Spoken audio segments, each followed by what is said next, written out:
नमस्कार दोस्तों, आप सभी का स्वागत है हमारे YouTube चैनल पर। तो आज हम बात करेंगे डीएलएड तृतीय सेमेस्टर गणित। जी हाँ दोस्तों, 7 जुलाई 2023 पेपर की पूरी तैयारी हम इस वीडियो में देखेंगे और जितने भी अति लघु उत्तरीय प्रश्न बन सकते हैं उन सभी प्रश्नों को हम इस वीडियो में डिस्कस करेंगे। अभी दोस्तों हमारा फर्स्ट सेमेस्टर का एग्जाम हुआ है जो कि ठीक ठाक आया था। तो आप लोग इस वीडियो को शुरू से लेकर अंत तक देखिएगा और देखिए इस वीडियो को देखने के बाद आपको तुरंत लघु उत्तरीय की वीडियो देखना है जिसमें से 14 नंबर का पेपर में आता है, 6 नंबर के अति लघु उत्तरीय प्रश्न, 5 नंबर के बहुविकल्पीय प्रश्न आते हैं। पास होने के लिए आपको लाना पड़ेगा 12 नंबर। चलिए वीडियो को शुरू करते हैं। चलिए आज का पहला प्रश्न हम आपके सामने रखते हैं। तो देखिए, दिए गए चित्र में ओ वृत्त का केंद्र है, चक्रीय चतुर्भुज एबीसीडी चक्रीय चतुर्भुज है, एडीसी अगर हमारा 100 अंश है। अगर दोस्तों ये कोण हमारा 100 अंश है, देखिए जो ये एसीबी होगा ये अर्धवृत्त पर बना कोण है, ये 90 अंश हो जाएगा। ये दोस्तों अगर ये जो चक्रीय चतुर्भुज होता है उसके जो सम्मुख कोणों का योग होता है 180 अंश होता है। अगर ये डी 100 है तो बी वाला ये कितना होगा, इसका दोस्त अगर हम बी को x मान लेते हैं, अगर ये 100 है तो दोनों कोणों का योगफल 180 अंश। तो यहाँ से हमारा x का मान आ जाएगा 100 में से 180 में से 100 घटेगा, 80 अंश बचेगा। ये दोस्तों कोण हमारा हो जाएगा 80 अंश। और ये वाला दोस्तों हमें कोण निकालना है बी ए सी ये वाला कोण निकालना है। तो कैसे निकलेगा, त्रिभुज के तीनों अंतःकोणों के योगफल 180 अंश होता है। अगर इसको मान लेते y है, एक कोण हमारा 80 अंश है, एक 90 है, तीनों कोणों के योगफल 180 अंश। ठीक है, तो y बराबर हो जाएगा दोस्तों 9 8 17, 180 माइनस 170 अंश। तो y का मान आ जाएगा हमारा 10 अंश। ठीक है, इतने आसान क्वेश्चन पेपर में आते हैं। अगला प्रश्न है गुणनखंड करने को लेकर। ठीक है, तो हमने क्या बोला, फर्स्ट और लास्ट को गुणा करेंगे। 42 गुणे 1 कितना हो गया, 42। ठीक है, अब दोस्तों यहाँ पर माइनस का चिन्ह मतलब घटाकर कितना आना चाहिए, यहाँ x के साथ क्या है 1। तो 7 छंग 42, अगर 7 में से 6 घटेगा 1 बचेगा, तो -7 करेंगे प्लस का 6, तब यहाँ -1 आएगा। तो चलिए देखते हैं, एक्स स्क्वायर माइनस का 7x प्लस का 206x माइनस का 42, x कॉमन ले लेंगे, x -7 बचेगा, प्लस का 206 कॉमन लेंगे, x -7 बचेगा। अब दोस्तों यहाँ पर x -7 दोनों तरफ x -7 कॉमन लेंगे, इधर बचेगा x प्लस का 6, यही आंसर हो जाएगा। अगला प्रश्न है, 1000 रुपए का 10% वार्षिक ब्याज की दर से एक वर्ष का चक्रवृद्धि ब्याज ज्ञात करें यदि ब्याज छमाही चक्रवृद्धि दे। याद रखना दोस्तों, यहाँ पर क्वेश्चन में थोड़ा सा ध्यान देना है। यदि दोस्तों जो ब्याज है छमाही चक्रवृद्धि दे हो, छमाही की बात हो रही है। ठीक है, तो कैसे करेंगे आइए देखते हैं। तो अब देखिए दोस्तों, जो ब्याज है छमाही दे है, इसलिए दोस्तों जो यहाँ पर 10% दिया गया है, इसको हम क्या करेंगे, यहाँ पर जो हमारा आर का मान लेंगे, रेट मतलब लिखेंगे 10/2 कर देंगे, छमाही है इसलिए, तो हो जाएगा हमारा 5%। तो यहाँ से फार्मूला हो जाएगा ए बराबर 1000, ये जो दिया गया 1 प्लस दोस्तों आर बटे 100, आर की जगह 5 हो जाएगा बटे 100, वर्ष 1 है, ये 1 हो जाएगा 1000, 5 दूनी 10, 0, 21/20, मतलब ये 1000 गुणे 21 बटे हमारा 20 आ जाएगा। ठीक है, तो इंपॉर्टेंट क्वेश्चन था। अब दोस्तों देखिए जरा, यहाँ पर जो हमारा समय है ना, 1000 रुपए का 10% वार्षिक ब्याज की दर से एक वर्ष का चक्रवृद्धि ब्याज ज्ञात कीजिए। एक साल का तो हमें निकालना था। ठीक है, लेकिन दोस्तों जो हमारा छमाही हो जा रहा है, तो इस वजह से दोस्तों जो हमारा टी का मान होगा यहाँ 2 हो जाएगा। ठीक है, इसको जरा ध्यान रखना है। तो ये हो जाएगा दोस्तों 21/20 गुणे 21/20, 1 2 0 से 1 और 2 0 कट गया। सॉल्व करने पर दोस्तों आ जाएगा 10 गुणे 21 गुणे 21/4, यह आएगा हमारा सॉल्व करने पर 11,002.5। यहाँ पर दोस्तों जो हमारा सी आई का मान आएगा 1102.5 माइनस का 1000, घटाने पर दोस्तों हमारा कितना प्राप्त होगा, 102.5 रुपए। ठीक है, ये हमारा फाइनल आंसर होगा। अब देखते हैं आज का अगला प्रश्न। किसी कक्षा के छात्रों की लंबाई का आंकड़ा निम्न है, छात्रों की माध्य ऊंचाई ज्ञात कीजिए। ऊंचाई और छात्रों की संख्या यहाँ पर दी गई है। ऊंचाई छात्रों की संख्या fx। ठीक है, ऊंचाई दोस्त यहाँ पर दी गई है, छात्रों की संख्या जो भी है दोस्त इसको जोड़ लेंगे, यहाँ से हमारा सिग्मा f का मान आएगा। और इसमें क्या करेंगे दोस्त, 110 में 3 का गुणा करेंगे तो कितना आ जाएगा 330, 120 में 4 का गुणा करेंगे 480, ये मल्टीप्लाई करके सिग्मा fx निकाल दिया गया। तो हमारे जो समांतर माध्य का फार्मूला होता है sigma fx upon sigma f, 2640 upon में 20 किए तो हमारा आंसर आ गया 132। अब देखते हैं दोस्तों आज का अगला प्रश्न।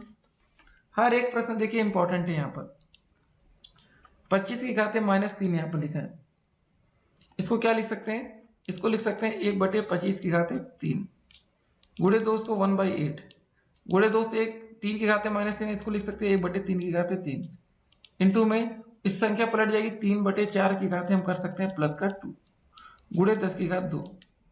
अब इसको हमें सॉल्व कर लेना चाहिए। 1/2 हो जाएगा 25 गुणे 25 गुणे 25 गुणे हो जाएगा 1/8 गुणे 1/3 गुणे 3 गुणे 3 इंटू में दोस्तों आ जाएगा 3 गुणे 3 अपॉन में 4 इंटू 4 इंटू 4 इंटू 10 का स्क्वायर मतलब 100। सॉल्व करने पर दोस्तों जो हमारा फाइनल आंसर आएगा जरा समझिए, 25 से कम 25, 25 चौके 100, 4 से 1 4 कट गया, इतना खत्म। 2 3 से 2 से 3 कट गया, ऊपर कुछ नहीं बचा। मल्टीप्लाई करने पर दोस्तों नीचे जो आएगा हमारा 1/600000, ये हमारा आंसर होगा। आज का अगला प्रश्न क्या रहा, एक कार दोस्तों 30 किलोमीटर प्रति घंटा की चाल से कोई दूरी 3 घंटे में तय करती है, उसी दूरी को मतलब दूसरी कार जिसकी चाल 40 किलोमीटर प्रति घंटा है कितने समय में तय करेगी। चाल का फार्मूला याद रखिए पहले दोस्तों, जो होता है दूरी बटे समय। तो चाल दोस्तों हमारी पहले कितनी है, 30 किलोमीटर प्रति घंटा है, ठीक है। दूरी नहीं पता दोस्तों, दूरी को हम x मान लेते हैं, समय दोस्तों हमारा 3 दिया गया, तो यहाँ से x मान आ जाएगा 30 गुणे 3 मतलब 90 किलोमीटर दूरी आ गई, ठीक है। अब दोस्तों उसी दूरी को दूसरी कार जिसकी चाल 40 किलोमीटर प्रति घंटा है कितने समय में तय करेगी, समय का दोस्तों फार्मूला। अब देखिए समय इधर चला जाएगा तो हो जाएगा समय बराबर दूरी बटे में 4। दूरी कितनी होगी दोस्तों हमारी बताइए, अभी हमने निकाला 90, चाल दोस्तों यहाँ पर अब कितना हो जा रहा है 40, इसको सॉल्व करेंगे 0 से 0 कट गया, 9/4 घंटा, ठीक है, इतना हो गया। तो बस यही आंसर हो जाएगा। आप 9/4 को हम 4 से भाग करेंगे क्या होगा बताइए, 4 दूनी 8 1, इसको लिख सकते हैं 2 सही 1/4 घंटा, ठीक है, ये आंसर होगा। अब देखते हैं आज का अगला प्रश्न, गुणनखंड हमें करना है। अब इसमें क्या करेंगे, पहले x कॉमन ले लेंगे, x स्क्वायर माइनस 1 बचेगा, या 1 का स्क्वायर लिख सकते हैं। a square minus b square का फार्मूला क्या होता है, x माइनस 1 हो जाएगा और दूसरे ब्रैकेट में x प्लस 1 हो जाएगा, x प्लस 1 होगा ना, ये नहीं होगा, ठीक है, इतना आंसर। बताइए कितने आसान आसान प्रश्न है, वही होता है आप लोग फिर सोचते हैं कि सर हम प्रैक्टिस कर लेते। बताइए 2021 में अब इससे आसान क्वेश्चन क्या लेंगे, मात्र 2 लाइन में बताइए आंसर आ गया। थोड़ी सी अगर आपको नकल मिलती तो आप लोग तो भाई एक अच्छा स्कोर करते हैं। चलिए दोस्तों अब देखते हैं आज का अगला प्रश्न। तो दोस्तों क्या रहा हमारा क्वेश्चन कि दो घन जिनमें प्रत्येक का आयतन दिया गया 1728 सेंटीमीटर है, उनके सिरों को परस्पर जोड़ा जाता है, नए बने घनाभ का संपूर्ण पृष्ठ में ज्ञात करना है। अब दोस्तों देखिए यहाँ से हम भुजा पहले निकाल लेते हैं, आयतन दिया गया तो भुजा बराबर दोस्तों होता है, कैसे निकालेंगे, देखिए आयतन का मतलब दोस्तों होता है a क्यूब बराबर दोस्तों दिया गया है 1728, यहाँ से दोस्तों हमारी जो भुजा आ जाएगी यहाँ पर हो जाएगा क्यूब रूट 1728, तो इसका मान आ जाएगा हमारा 12, ठीक है, इतना आ गया। अब हमें निकालना है संपूर्ण पृष्ठ। संपूर्ण पृष्ठ का फार्मूला होता है 2 टाइम्स ए बी प्लस का बी सी प्लस का सी इंटू ए, यही होता है ना। तो यहाँ पर दोस्तों क्या हो जाएगा हमारा, देखिए दो घन जिनमें से प्रत्येक आयतन दिया गया उनके सिरों को परस्पर जोड़ा जाता है, नए बने घनाभ का संपूर्ण पृष्ठ ज्ञात कीजिए। जब परस्पर जोड़ देंगे तो दोस्तों एक सिरा हमारा हो जाएगा 24, ठीक है, तो 2 इंटू 24 गुणे 12 हो जाएगा प्लस का 12 गुणे 12 प्लस का दोस्तों 12 गुणे 24 हो जाएगा। तो ये हमारा सॉल्व करने पर आ जाएगा 2, 24 गुणे 12 करेंगे आ जाएगा 288, 12 गुणे 12 144 प्लस दोस्तों 12 गुणे 24 288, ये आ जाएगा दोस्तों 2 इंटू मल्टीप्लाई करने पर हमारा आ जाएगा, जोड़ने पर ये आ जाएगा 8 8 16 4 20 720 आ जाएगा टोटल। तो 2 से गुणा कर देंगे, 2 जीरो मत जीरो, 2 दूनी 4 2 सत्ते 14, 1440 सेंटीमीटर स्क्वायर, ठीक है, ये आंसर होगा। अगला प्रश्न क्या दिया गया हमारा कि नीचे दी गई सारणी को आंकड़ों का समांतर माध्य ज्ञात कीजिए। पद दिया गया बारंबारता, दोस्तों एक तरफ पद लिख लेंगे एक तरफ बारंबारता इंटू एफ एक्स अगर हमें निकालना रहेगा तो 4 गुणे 3 12, 6 गुणे 4 24, 8 दूनी 16, 10 दूनी 20, 12 गुणे 6 ये आ गया। तो दोस्तों जो बारंबारता सबको जोड़ लेंगे 3 4 कितना हो गया 7, 2 9 2 11 6 17 8 25 हो गया। ठीक है, वैसे दोस्तों 12 24 इन सभी को जोड़ेंगे तो हमारा 256 आ जाएगा। समांतर मार्ग का फार्मूला होगा sigma F X upon sigma F. 256/25 करेंगे तो 10.24 हमारा ये आंसर आएगा। अगला प्रश्न क्या रहा हमारा कि 3 सेंटीमीटर त्रिज्या के किसी वृत्त के केंद्र से 6 सेंटीमीटर दूर स्थित बिंदु से वृत्त पर अनुस्पर्श संख्याओं की रचना करना है। तो दोस्त यहाँ पर आप देख सकते हैं जो वृत्त है ना, यहाँ पर इसके केंद्र से 6 सेंटीमीटर दूर से 2 रेखाएं खींची गई, बस यही हो गया। ठीक है, बहुत ही आसान सा क्वेश्चन था ये। चलिए अगले प्रश्न में आते हैं। यदि दोस्तों a बराबर दिया गया x अनुपात ये सब x² - 5x + 6 के गुणनखंड b बराबर x + 2 x - 3 हो तो a इंटरसेक्शन b और a यूनियन b हमें बताना है। तो बहुत ही अच्छा प्रश्न है। पहले a और b का मान हम अलग अलग निकाल लेंगे। या दोस्तों a बराबर दिया गया था हमारा, इसको जरा सॉल्व करते हैं। x² - 5x + 6 है। 6 का गुणा इधर तक 6 कम 6 3 दूनी 6 3 और 2 ना, तो x² हो जाएगा -3x - 2x + 6। यहाँ से x कॉमन ले लेंगे, x - 3 बचेगा, यहाँ पर -2 कॉमन लेंगे, x - 3 बचेगा। x - 3 दोनों तरफ से कॉमन हो जाएगा, x - 3 x - 2। ठीक है, यहाँ से हमारा a का मान आ गया ये, और b का मान दोस्तों हमारा दिया गया है x + 2 और x - 3। ठीक है, अब हमें दोस्तों सबसे पहले क्या निकालना है, a इंटरसेक्शन b निकालना है। अब दोस्तों दोनों में जो कॉमन होगा x - 3 आपको दिख रहा है, तो ये इसका आंसर ये हो जाएगा x - 3। ठीक है, a यूनियन b में भाई सब कुछ हम रख लेंगे। क्या क्या है, x - 3 है, x - हमारा 2 है और x + 2 भी है। ठीक है, बस ये हमारा आंसर हो गया। अब देखते हैं अगला प्रश्न। क्वेश्चन बोला गया सरल करना है, -3/2 की घाते 2 की घाते -3। अब दोस्तों -3/2 की घाते 2 करेंगे तो माइनस माइनस ये प्लस हो जाएगा पहले, तो 9/4 हो जाएगा, इसकी घाते -3। तो इसको दोस्तों जब हम सॉल्व करें तो कितना आ जाएगा बताइए। तो सबसे पहले काम हम कर सकते हैं, इसको अगर हम संख्या को पलट दें 4/9 कर दें तो जो घात माइनस में ये घात हो जाएगी हमारी प्लस में। ठीक है, तो 4 का क्यूब 4 चौको 16 चौको 64, 9 का क्यूब होता है 729, 9 9 81 और गुणे 9 729, ये आंसर आ जाएगा। 2022 में दोस्तों देख सकते हैं ये प्रश्न पूछा भी गया है डीएलएड। ठीक है ना, लापरवाही नहीं करना ऐसे प्रश्नों में। अगला प्रश्न है, एक शहर की जनसंख्या दी गई दोस्त इतनी से बढ़कर 3 वर्ष में इतनी हो जाती है, 1157,625 1157,625 हो जाती है। वार्षिक वृद्धि दर ज्ञात कीजिए। डीएलएड 2022 में पूछा गया प्रश्न है। तो देखिए जो क्वेश्चन जल्दी में पूछा जाता है भाई उनको तो हम बिल्कुल ध्यान से देखेंगे। ठीक है, तो यहाँ पर फार्मूला हमारा a बराबर हो जाएगा, मतलब मिश्र धन बराबर मूलधन 1 + r/100 की पावर ये। अब दोस्तों हमारा जो मूलधन जो भी था ये फार्मूला, तो यहाँ पर हो जाएगा हमारा 1157,625 बराबर 100। ठीक है, 0 फिर 3 बार और 0, ये हो गया 1 प्लस दोस्तों r/100 की पावर 3। यहाँ से दोस्तों लोग r का मान निकालने का प्रयास कर रहे हैं। ठीक है, अच्छा प्रश्न है, तो थोड़ा सा कठिन भी है। देखिए इतना आसान हर क्वेश्चन नहीं होता, एक बात याद रखना है आपको। ठीक है, कुछ क्वेश्चन आसान होते हैं, कुछ क्वेश्चन कठिन होते हैं। तो चलिए इसको 1157,625 अपान में दोस्त ये आ जाएगा 100,000,000 बराबर 1 + r/100 की पावर 3।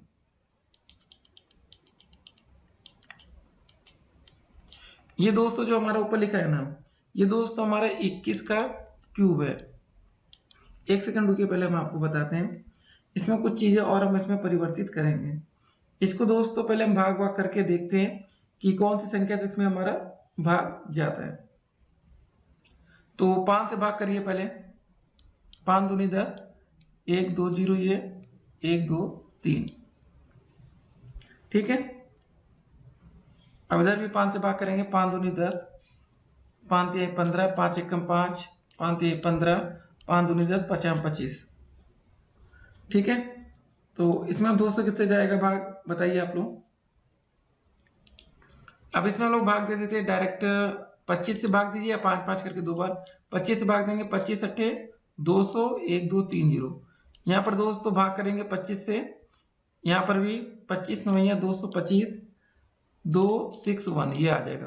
तो दोस्तों हमारा भाग करने पर आएगा 9261 अपॉन 8000 बराबर 1 प्लस दोस्तों r बाई 100 की पावर 3।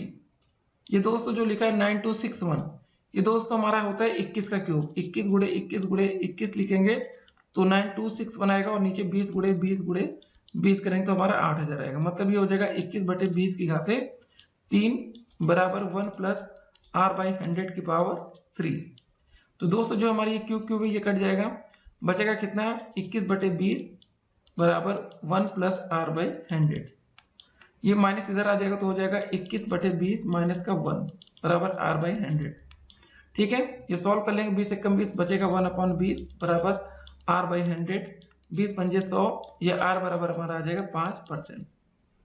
ठीक है, ये आंसर आ जाएगा। कितना अच्छा प्रश्न था। थोड़ा सा कैलकुलेशन में आपको यहाँ पर दिक्कत आ सकती है, लेकिन हाँ जब प्रैक्टिस आप करने लगेंगे रोज रोज ना तो फिर ऐसे प्रश्न में आपको मजा भी आने लगेगी। ठीक है, तो ये क्वेश्चन हमारा दोस्त यहीं पर कंप्लीट होता है। अब चलते हैं आज के अगले प्रश्न की तरफ, देखते हैं। एक दीवार की दोस्तों लंबाई दी गई है, ऊंचाई दी गई है तथा मोटाई दी गई है। एक ईंट की लंबाई चौड़ाई व मोटाई क्रमशः 25, 10 और ये दिए। दीवार बनाने में कुल कितनी ईंट की आवश्यकता पड़ेगी। ऐसे क्वेश्चन बहुत आते हैं। अब दोस्तों देखिए जहां पर मीटर में दिया गया इसको पहले हम क्या करेंगे सेंटीमीटर में बदलेंगे। तो 5 गुणे 100 कर देंगे, 3.5 मीटर है, ये भी गुणे 100 करेंगे। ठीक है, तो हमें दोस्तों बताना होगा ईंट की आवश्यकता। देखिए ईंटों की संख्या जो हमारी निकलती है दीवार का आयतन अपन एक ईंट का आयतन। दीवार का आयतन दोस्तों हो जाएगा 5 मीटर, मतलब ये सेंटीमीटर में करेंगे 500, 3.5 को करेंगे 350 सेंटीमीटर गुणे 33 अपान में दोस्तों हमारा आ जाएगा 25 गुणे 10 गुणे 7.5। यहाँ था 25 था ना, 25 दूनी 50, जीरो एक जीरो से ये दोस्तों जीरो कट गया। सॉल्व करने पर दोस्तों हमारा आ जाएगा 3080 ठीक है, आंसर आ गया। अगला प्रश्न है 7050 को इस अनुपात में हमें बांटना है। तो कैसे करेंगे ये भी हम दोस्तों देखेंगे। सबसे पहले काम करते हैं इस क्वेश्चन में हम लोग कि जो हमारा ये लिखा है 1/5 अनुपात है 1/4 अनुपात है 1/3। इसमें हम क्या करते हैं 3, 4 और 5 का एलसीएम लेते हैं। लीजिए एलसीएम जरा, 3 एकम 3, 4 लिखा है दोस्तों और 5। अब 4 से जरा भाग करें, 4 एकम 4, 5। अब 5 से कर लेंगे 1 1 1। 3 गुणे 4, 4 3 12, 12 पंजे 60। एलसीएम हमारा 60 आ गया। ठीक है, तो एलसीएम 60 आ गया तो हम क्या करेंगे 1/5। ठीक है, इसमें गुणा क्या कर देंगे 60 से।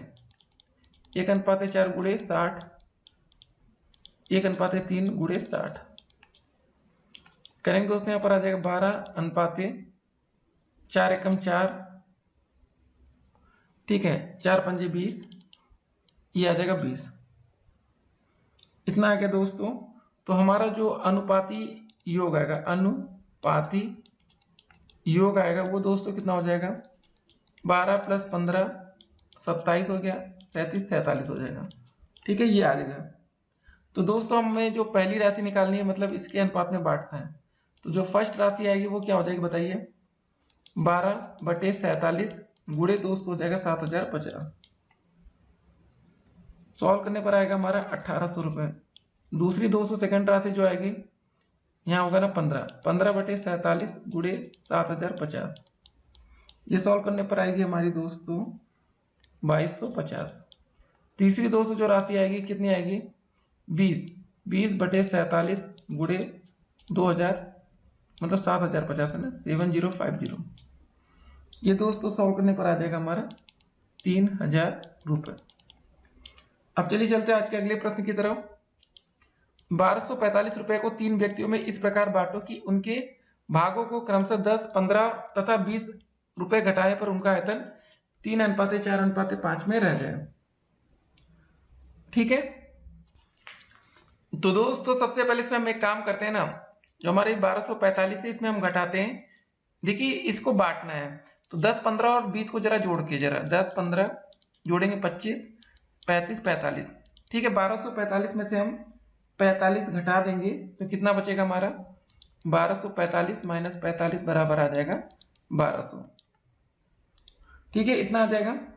अनुपाती दोस्तों योग जो होगा अनुपाती योग ये कैसे निकालेंगे दोस्तों, ये 3:4:5 है ना, तो 3 + 4 + 5, 4 3 7 5 12 हो जाएगा। तो दोस्तों हमारा जो फर्स्ट भाग आएगा, प्रथम भाग आएगा, वो होगा, वो कैसे निकालेंगे, ये लिखा है 3 ना, 3/12 गुणे 1200, 12 कम 12 0, 300 दोस्तों आ जाएगा। दूसरा दोस्तों जो हमारा भाग आएगा, क्या आएगा, 4/12 गुणे 1200, ठीक है, 1 0 0, 400 आ जाएगा, ठीक है। तो प्रथम व्यक्ति का 1245 में जो भाग होगा ना, इसको जो हम निकालेंगे वो इसको निकाल सकते हैं, जो फर्स्ट व्यक्ति हमने निकाला है, तो जो ये 1245 में भाग होगा, इसको हम 300 में क्या करेंगे, 10 को जोड़ देंगे, तो हमारा 310 आ जाएगा। और द्वितीय व्यक्ति का दोस्तों जो 1245 में भाग होगा, जो हमारा 400 आया, इसमें हम क्या जोड़ेंगे, ये 15 जोड़ेंगे, तो आ जाएगा हमारा 415। अब वैसे दोस्तों जब हम थर्ड व्यक्ति का निकालेंगे तो क्या हो जाएगा दोस्तों, हमारा तीसरा क्या अनुपात 20 आएगा ना, 20/12, एक सेकंड दोस्तों, यहाँ 20 नहीं होगा, ये 5 होगा ना, जल्दबाजी में गलती करते हैं, 5/12 गुणे 1200, 12 कम 12 0 0, ये हो गया 500। तीसरे व्यक्ति का दोस्तों जो भाग होगा वो कितना होगा, 500 प्लस में ये होगा 20, तो आ जाएगा ये 520 रुपए, ठीक है, ये आंसर होगा। अब चलिए चलते हैं आज के अगले प्रश्न की तरफ। तो हमारा जो आंसर आएगा, एक 520 आएगा, 415 और 310, ठीक है। क्वेश्चन क्या रहा है इसको देखते हैं जरा। एक ठोस घनाभ की लंबाई, चौड़ाई और ऊंचाई में 4:5:6 का अनुपात है, उसका आयतन 960 घन सेंटीमीटर हो, तो घनाभ की मापे, लंबाई, चौड़ाई और ऊंचाई ज्ञात कीजिए। बहुत ही अच्छा प्रश्न है। घनाभ की दोस्तों लंबाई, चौड़ाई और ऊंचाई का अनुपात जो दिया गया, हमारा क्या दिया गया है, 4:5:6, ठीक है। इसको हम लिख सकते हैं 4x 5x मान लेते हैं इंटू 6x। तो दोस्तों जो हमारा घनाभ का आयतन आएगा, घनाभ का आयतन आएगा, क्या आएगा बताइए, लंबाई गुणे चौड़ाई गुणे ऊंचाई, मतलब 4x into 5x into 6x, तो 4 पंजे 20, छक्का 120 इंटू x का क्यूब, ये आयतन आ गया। और दोस्तों क्वेश्चन में घनाभ का आयतन दिया भी गया है 960, तो घनाभ का आयतन दिया भी गया है ना, कितना दिया गया दोस्तों, हमारा 960 सेंटीमीटर क्यूब। तो एक काम करते हैं, जो हमारा 120 था, तो 120 बराबर दोस्तों x क्यूब बराबर हो जाएगा 960, ठीक है, एक जीरो से एक जीरो कट गया, 12 8 96, तो x क्यूब बराबर दोस्तों हो गया 8, या x बराबर हो जाएगा क्यूब रूट 8, तो यहाँ पर आ जाएगा आंसर 2। x बराबर अगर हमारा 2 सेंटीमीटर आ रहा है, तो जो इसकी मापे आएंगी, ठीक है, क्या हो जाएंगे दोस्तों, जो हमने इसको 4x माना था, तो यहाँ हो जाएगा 4 गुणे 2 बराबर 8 सेंटीमीटर, 5x का मतलब 5 गुणे 2 बराबर हो जाएगा 10 सेंटीमीटर, 6x का मतलब 6 गुणे 2 बराबर हो जाएगा 12 सेंटीमीटर, 8 10 और 12। अब चलते हैं आज के अगले प्रश्न की तरफ। यदि लखनऊ से कानपुर की दूरी और लखनऊ से इलाहाबाद के बीच की दूरी 3:8 का अनुपात हो, और लखनऊ से इलाहाबाद के बीच की दूरी 200 किलोमीटर हो, तो लखनऊ से कानपुर के बीच की दूरी आपको बतानी है। लखनऊ से कानपुर तथा लखनऊ से इलाहाबाद के बीच की जो दूरियां का अनुपात है दोस्तों, वो दिया गया है, यहाँ पर देखिए क्या अनुपात दिया गया हमें, 3:8। लखनऊ से इलाहाबाद के बीच की दूरी दोस्तों यहाँ पर जो दी गई है कितनी है, लखनऊ से इलाहाबाद की जो बीच की दूरी मान लेते हैं 200 दिया गया है किलोमीटर। माना दोनों दूरियां क्रमशः दोस्तों क्या है, इसको मान लेते हैं दूरियां क्रमशः है 3x है और 8x है, ठीक है। तो यहां से दोस्तों हम क्या करेंगे, लखनऊ से इलाहाबाद के बीच की दूरी देखिए, एक लखनऊ से कानपुर है हमारी 3x है, लखनऊ से इलाहाबाद, ठीक है, और लखनऊ से इलाहाबाद के बीच की दूरी मतलब ये 8x बराबर दोस्तों हमारा 200 है, तो x का मान निकालेंगे 200/8, 8 दूनी 16, 8 पंच 40, x का मान आ गया हमारा कितना आ गया दोस्तों, 25, ठीक है। x का मान अगर 25 है, यहाँ 3x में क्या करेंगे, x का मान रख देंगे 25, तो हो जाएगा हमारा 75, इतना आ गया। तो लखनऊ से कानपुर के जो बीच की दूरी होगी वो कितनी होगी, 75 किलोमीटर होगी, बस ये मैं बताना था, ठीक है। हमारा x का मान दोस्तों कितना आ गया था, यहाँ पर 25 आया था, और जो ये हमने दूरियां मानी थी, एक 3x मानी थी, एक 8x मानी थी, अगर ये 25 का मान 8 पे करेंगे तो 200 आ जाएगा, जो क्वेश्चन में दिया गया है 25 का गुणा 3 से किया तो 75 आ गया। ठीक है, चलिए अब देखते हैं आज का अगला प्रश्न। तो दोस्तों आज का अगला प्रश्न क्या रहा हमारा कि 35 को 3:4 के अनुपात में आपको विभाजित करना है। जी हाँ दोस्तों, ये क्वेश्चन कैसे होगा चलिए देखते हैं। तब तक देखिए आप लोग अपना प्रयास भी करिए कि हम इसको कैसे कर सकते हैं।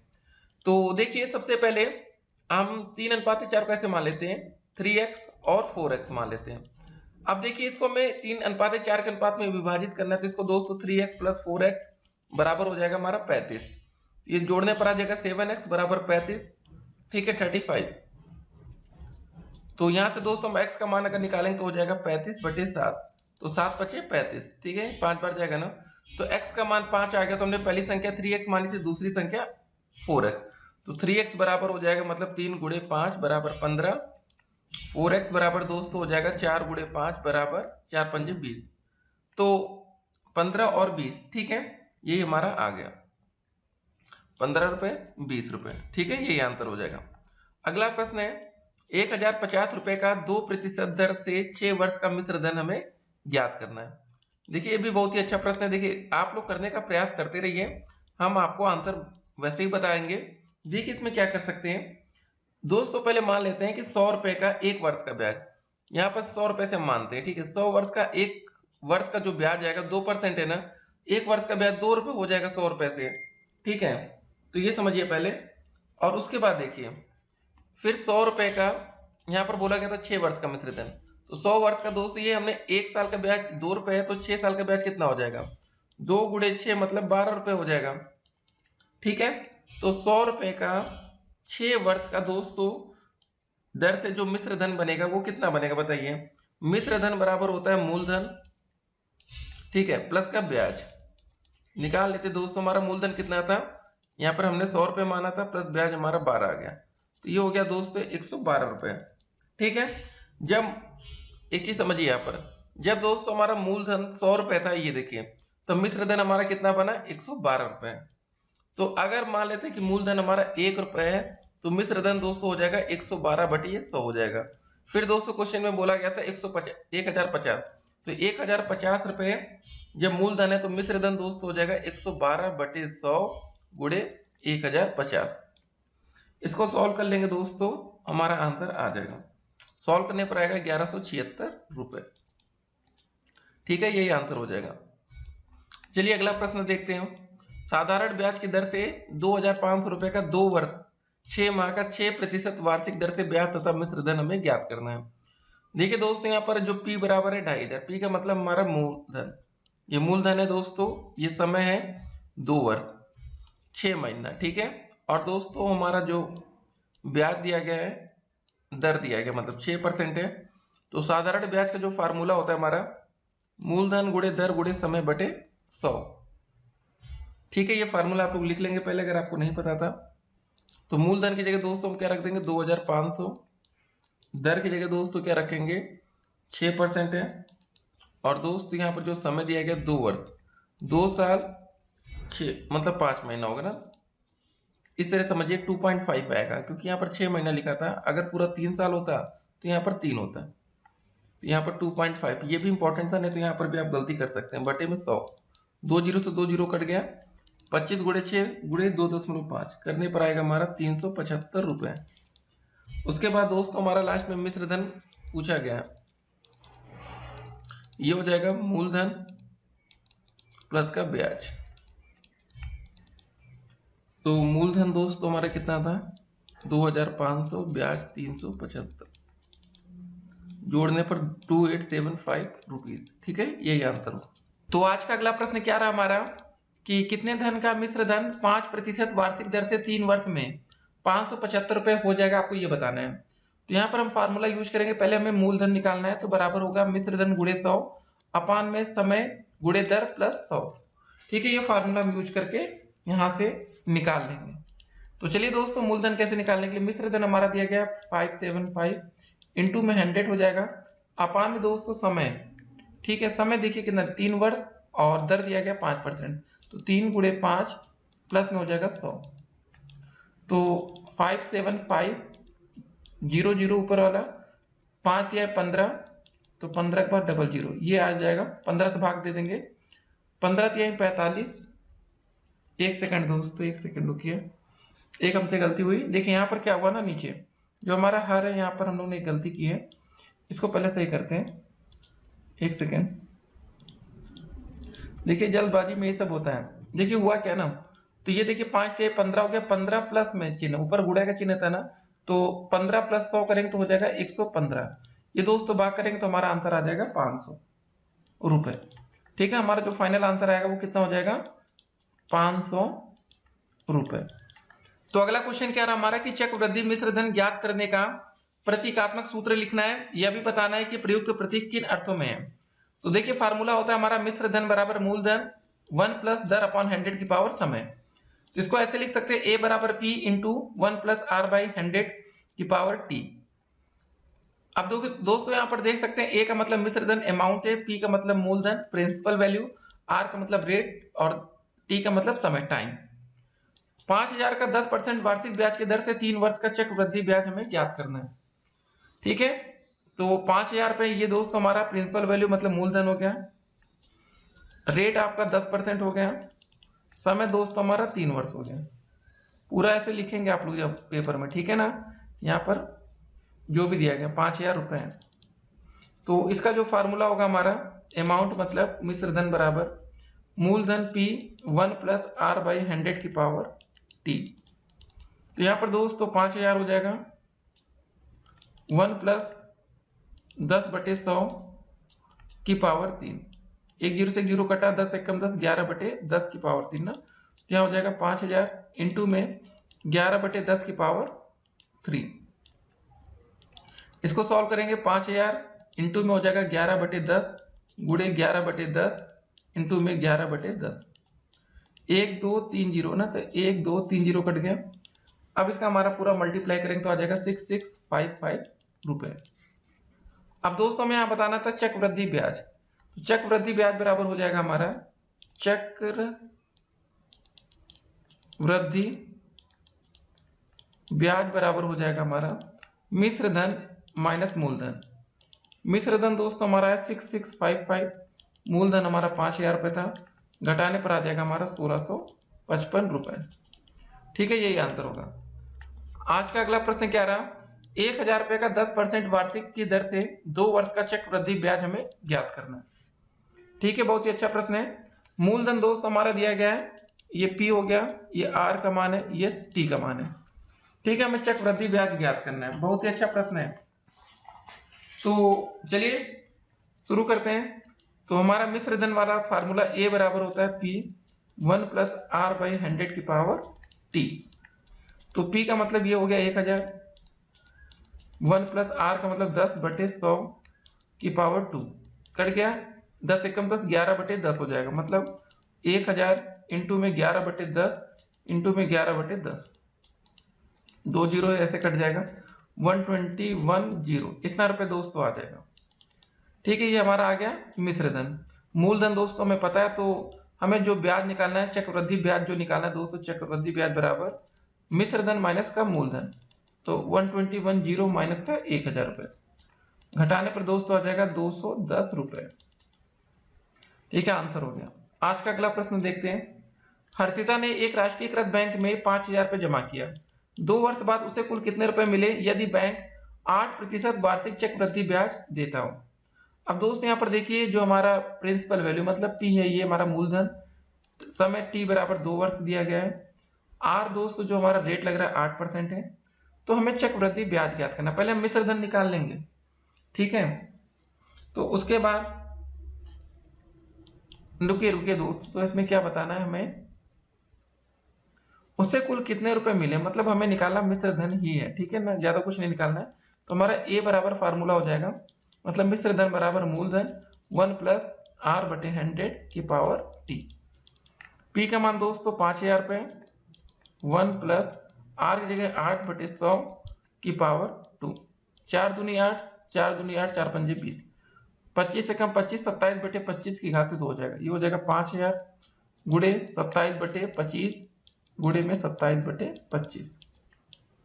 इसको सॉल्व कर लेंगे, 50 दूनी 50, मतलब 25 से कम 25, 25 दूनी 50, ठीक है, 0 0, फिर 25 से भाग करिए, 25 अट्ठे 200, तो ये हो गया हमारा दोस्तों 8 गुणे 27 गुणे 27। इसको हमें सॉल्व कर लेना है। तो दोस्तों सॉल्व करने पर आ जाएगा हमारा 5832 रुपीज। ठीक है, ये हमारा आंसर आ जाएगा। चलिए अगला प्रश्न देखते हैं। अगला प्रश्न है हमारा कि हमें बैंक के कार्य बताने हैं। देखिए, बैंक की कार्य प्रणाली का अध्ययन हम निम्न प्रकार से कर सकते हैं।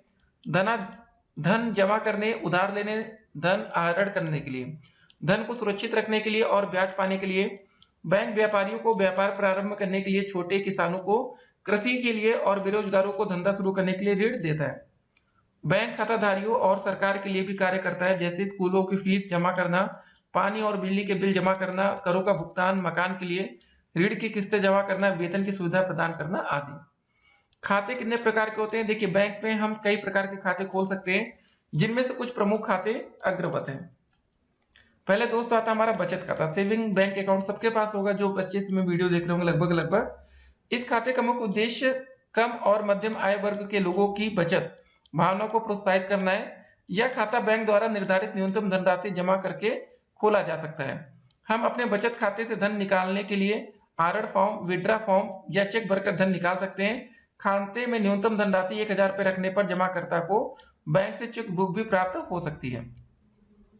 फिर आता है दोस्तों चालू खाता या करंट अकाउंट। बड़े व्यापारी, कंपनियां, निगम और संस्थाएं नगद लेन देन काम करते हैं। वे दोस्तों चेक द्वारा ही लेन देन करते हैं, इसलिए वे बैंक में अपना चालू खाता खोलते हैं। इस खाते में बैंक जमा धनराशि पर कोई ब्याज नहीं देता है, परंतु इसमें बचत खाते की अपेक्षा धन को कई बार निकाला या जमा किया जा सकता है। कभी कभी बैंक खाताधारी से नाम मात्र का सर्विस चार्ज भी लेता है। सावधि जमा खाता मतलब फिक्स डिपॉजिट अकाउंट, तो इसमें धन निश्चित अवधि के लिए जमा किया जाता है। बैंक खाताधारी को प्रमाण पत्र प्रदान करता है। इस प्रमाण पत्र पर राशि, समय, ब्याज दर, ब्याज की अदायगी की विधि और जमा का प्रकार आदि लिखा रहता है। खाताधारी अवधि की समाप्ति पर धन निकालता है। फिर भी दोस्तों खाताधारी की आवश्यकता पर परिपक्वता की अवधि के पूर्व भी ब्याज दर में कटौती कर भुगतान किया जा सकता है। सावधि जमा में ब्याज दर बचत खाते की अपेक्षा अधिक होती है। इसमें ब्याज की गणना वार्षिक, छमाही या तिमाही में किया जाता है। फिर दोस्तों आवर्ती जमा खाता आता है। इसमें एक निश्चित धन जो 10 रुपए के गुणांक के रूप में होना चाहिए, प्रति माह निश्चित अवधि जो कम से कम 12 माह, अधिक से अधिक 10 वर्ष तक जमा करना होता है। इसमें खाते में ब्याज की दरें बचत खाते की दर की अपेक्षा अधिक होती है। यह योजना उन व्यक्तियों के लिए उपयोगी है जो नियमित रूप से अल्प धन राशि बचाना चाहते हैं। आवर्ती जमा योजना डाकघरों में भी संचालित होती है और इनकी ब्याज की दरें बैंक की ब्याज दरें से अधिक होती है। अल्पवयस्क खाता, 18 वर्ष की आयु से कम वाला व्यक्ति अल्पवयस्क ठीक है कहलाता है। अल्पवयस्क व्यक्ति को भी बैंक में खाता खोलने का अधिकार है, उसे चालू खाता खोलने का अधिकार नहीं होता। अल्पवयस्क व्यक्ति या तो अपने नाम से खाता खोल सकता है या अपने और अपने अभिभावक के संयुक्त नाम से। अल्पवयस्क की आयु कम से कम 12 वर्ष होना आवश्यक है। 12 वर्ष की स्थिति में केवल अभिभावक ही खाता खोल सकता है। फिर दोस्तों बारी आती है चेक कितने प्रकार के होते हैं। जी हाँ, देखिए ये सब प्रश्न भी आपके पेपर में पूछे जाते हैं, तो इनके लिए भी आपको तैयार रहना है। अब वाहक चेक हो गया, आदेशित चेक, रेखांकित चेक। देखिए वाहक, यह चेक जिसके नाम होता है वह स्वयं अथवा किसी वाहक के द्वारा उस पर लिखित धनराशि को बैंक से प्राप्त कर सकता है। चेक पर खातेदार का हस्ताक्षर आवश्यक है। इस प्रकार के चेक का भुगतान बैंक मात्र उसी व्यक्ति को करेगा जिसके नाम से चेक काटा गया हो। अब रेखांकित चेक, जब चेक के बाएं कोने पर दो तिरछी समांतर रेखाएं खींचकर उनके मध्य एंड सीओ नॉट, ये दोस्तों जो चीजें लिखी है इसको लिख देते हैं, ऐसे चेक को रेखांकित चेक कहा जाता है। A/C मतलब पे ओनली, या ये दोस्तों जो सब चीजें लिखी हैं इसको याद रखिएगा, ठीक है। पर चेक का भुगतान चेक धारक अपने खाते में ही जमा करके प्राप्त कर सकता है, परंतु दोस्तों जो सीओ वाला क्रॉस चेक दूसरे के चालू खाता में भी जमा करके प्राप्त किया जा सकता है। प्रति लघु गुणक या एंटी लॉगरिथम क्या है? किसी संख्या का प्रति लघु गुणक वह संख्या है जिसमें लघु गुणक हमारी दी हुई संख्या है। इसके लिए पुस्तक के अंक में प्रति लघु गुणक की सारणी एंटी लॉग दी गई है। इसके पहले ऊर्ध्वाधर खाने में 0.00 से लेकर 0.99 तक होता है तथा क्षैतिज खाने में लघु गणकीय सारणी की तरह होते हैं। प्रति लघु गुणक देखते समय भी लघु गुणक दशमलवांश के 4 अंकों तक आवश्यक है। दशमलव के बाद के 2 अंक ऊर्ध्वाधर खाने में तथा तीसरा अंक के लिए उसी क्षैतिज खाने पर तथा चौथे अंक के लिए उसी को आगे मध्यमान अंतर 1 से 9 तक जब तक यह कार्य हो सकता है। अगला प्रश्न आता है log 2 बराबर 2 से ये दिया गया log 3 का मान ये, तो 648 की घात 5 में अंकों की संख्या में ज्ञात करनी है। तो ऐसे क्वेश्चन के लिए भी हमको आगे चलकर तैयार रहना है। देखिए पेपर में किसी भी तरह का प्रश्न पूछा जा सकता है, ठीक है। अब ये नहीं डिपेंड होगा कि आपके हिसाब का क्वेश्चन है। जैसे लिखा log 648 की घात 5, तो ये दोस्तों जो घात होती है हमेशा ये पहले आ जाती है। तो यहाँ आप देखेंगे 5 log ये दिया गया है।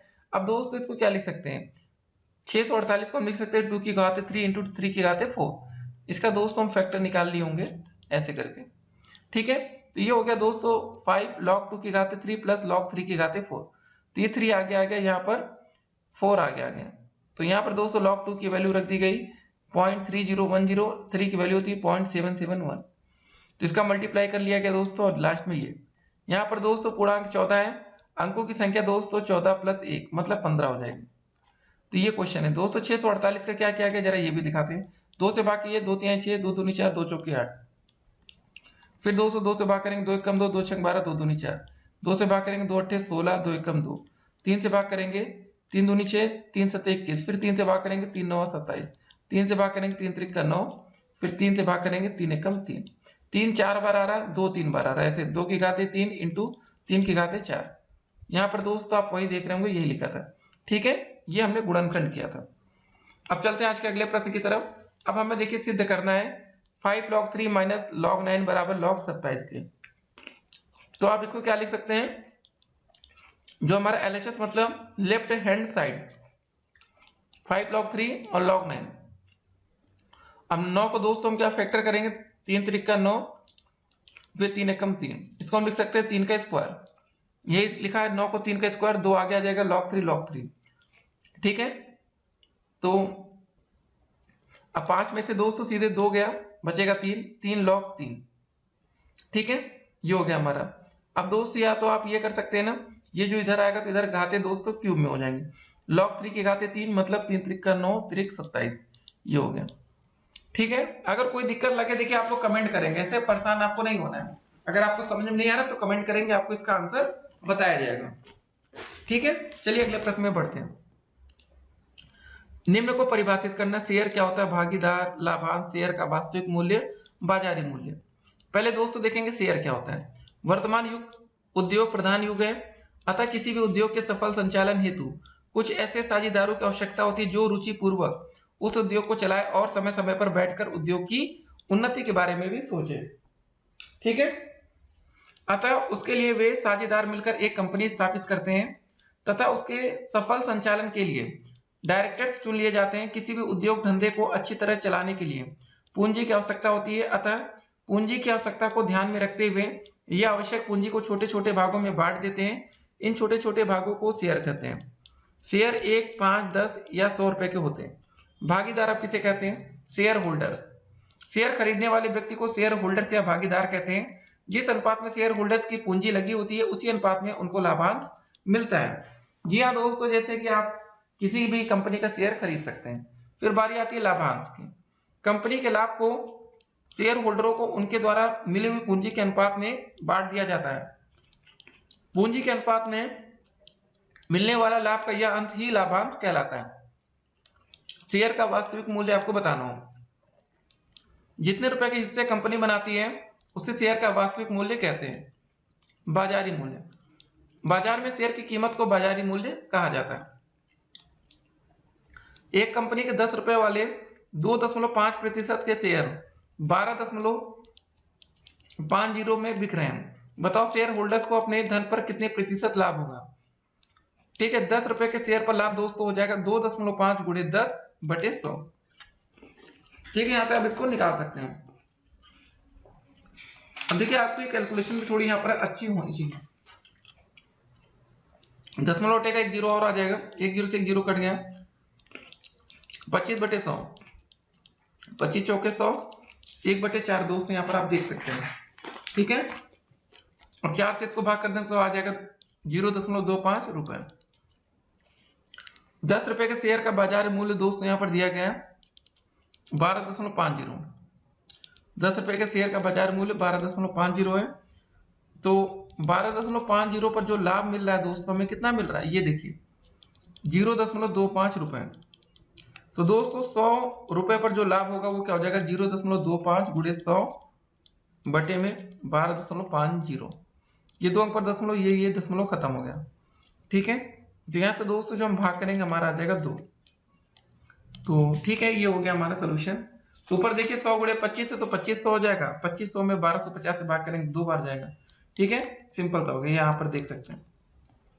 अगला प्रश्न है, यदि एक क्रेता को अपने एक शेयर का अंकित मूल्य 10 रुपए और बाजार मूल्य 40 रुपए प्रति शेयर बताया गया हो, तो क्रेता को 300 शेयर के लिए क्या क्या मूल्य देना पड़ेगा तथा शेयरधारी को क्या लाभ होगा जबकि उसने शेयर अंकित मूल्य पर खरीदा था।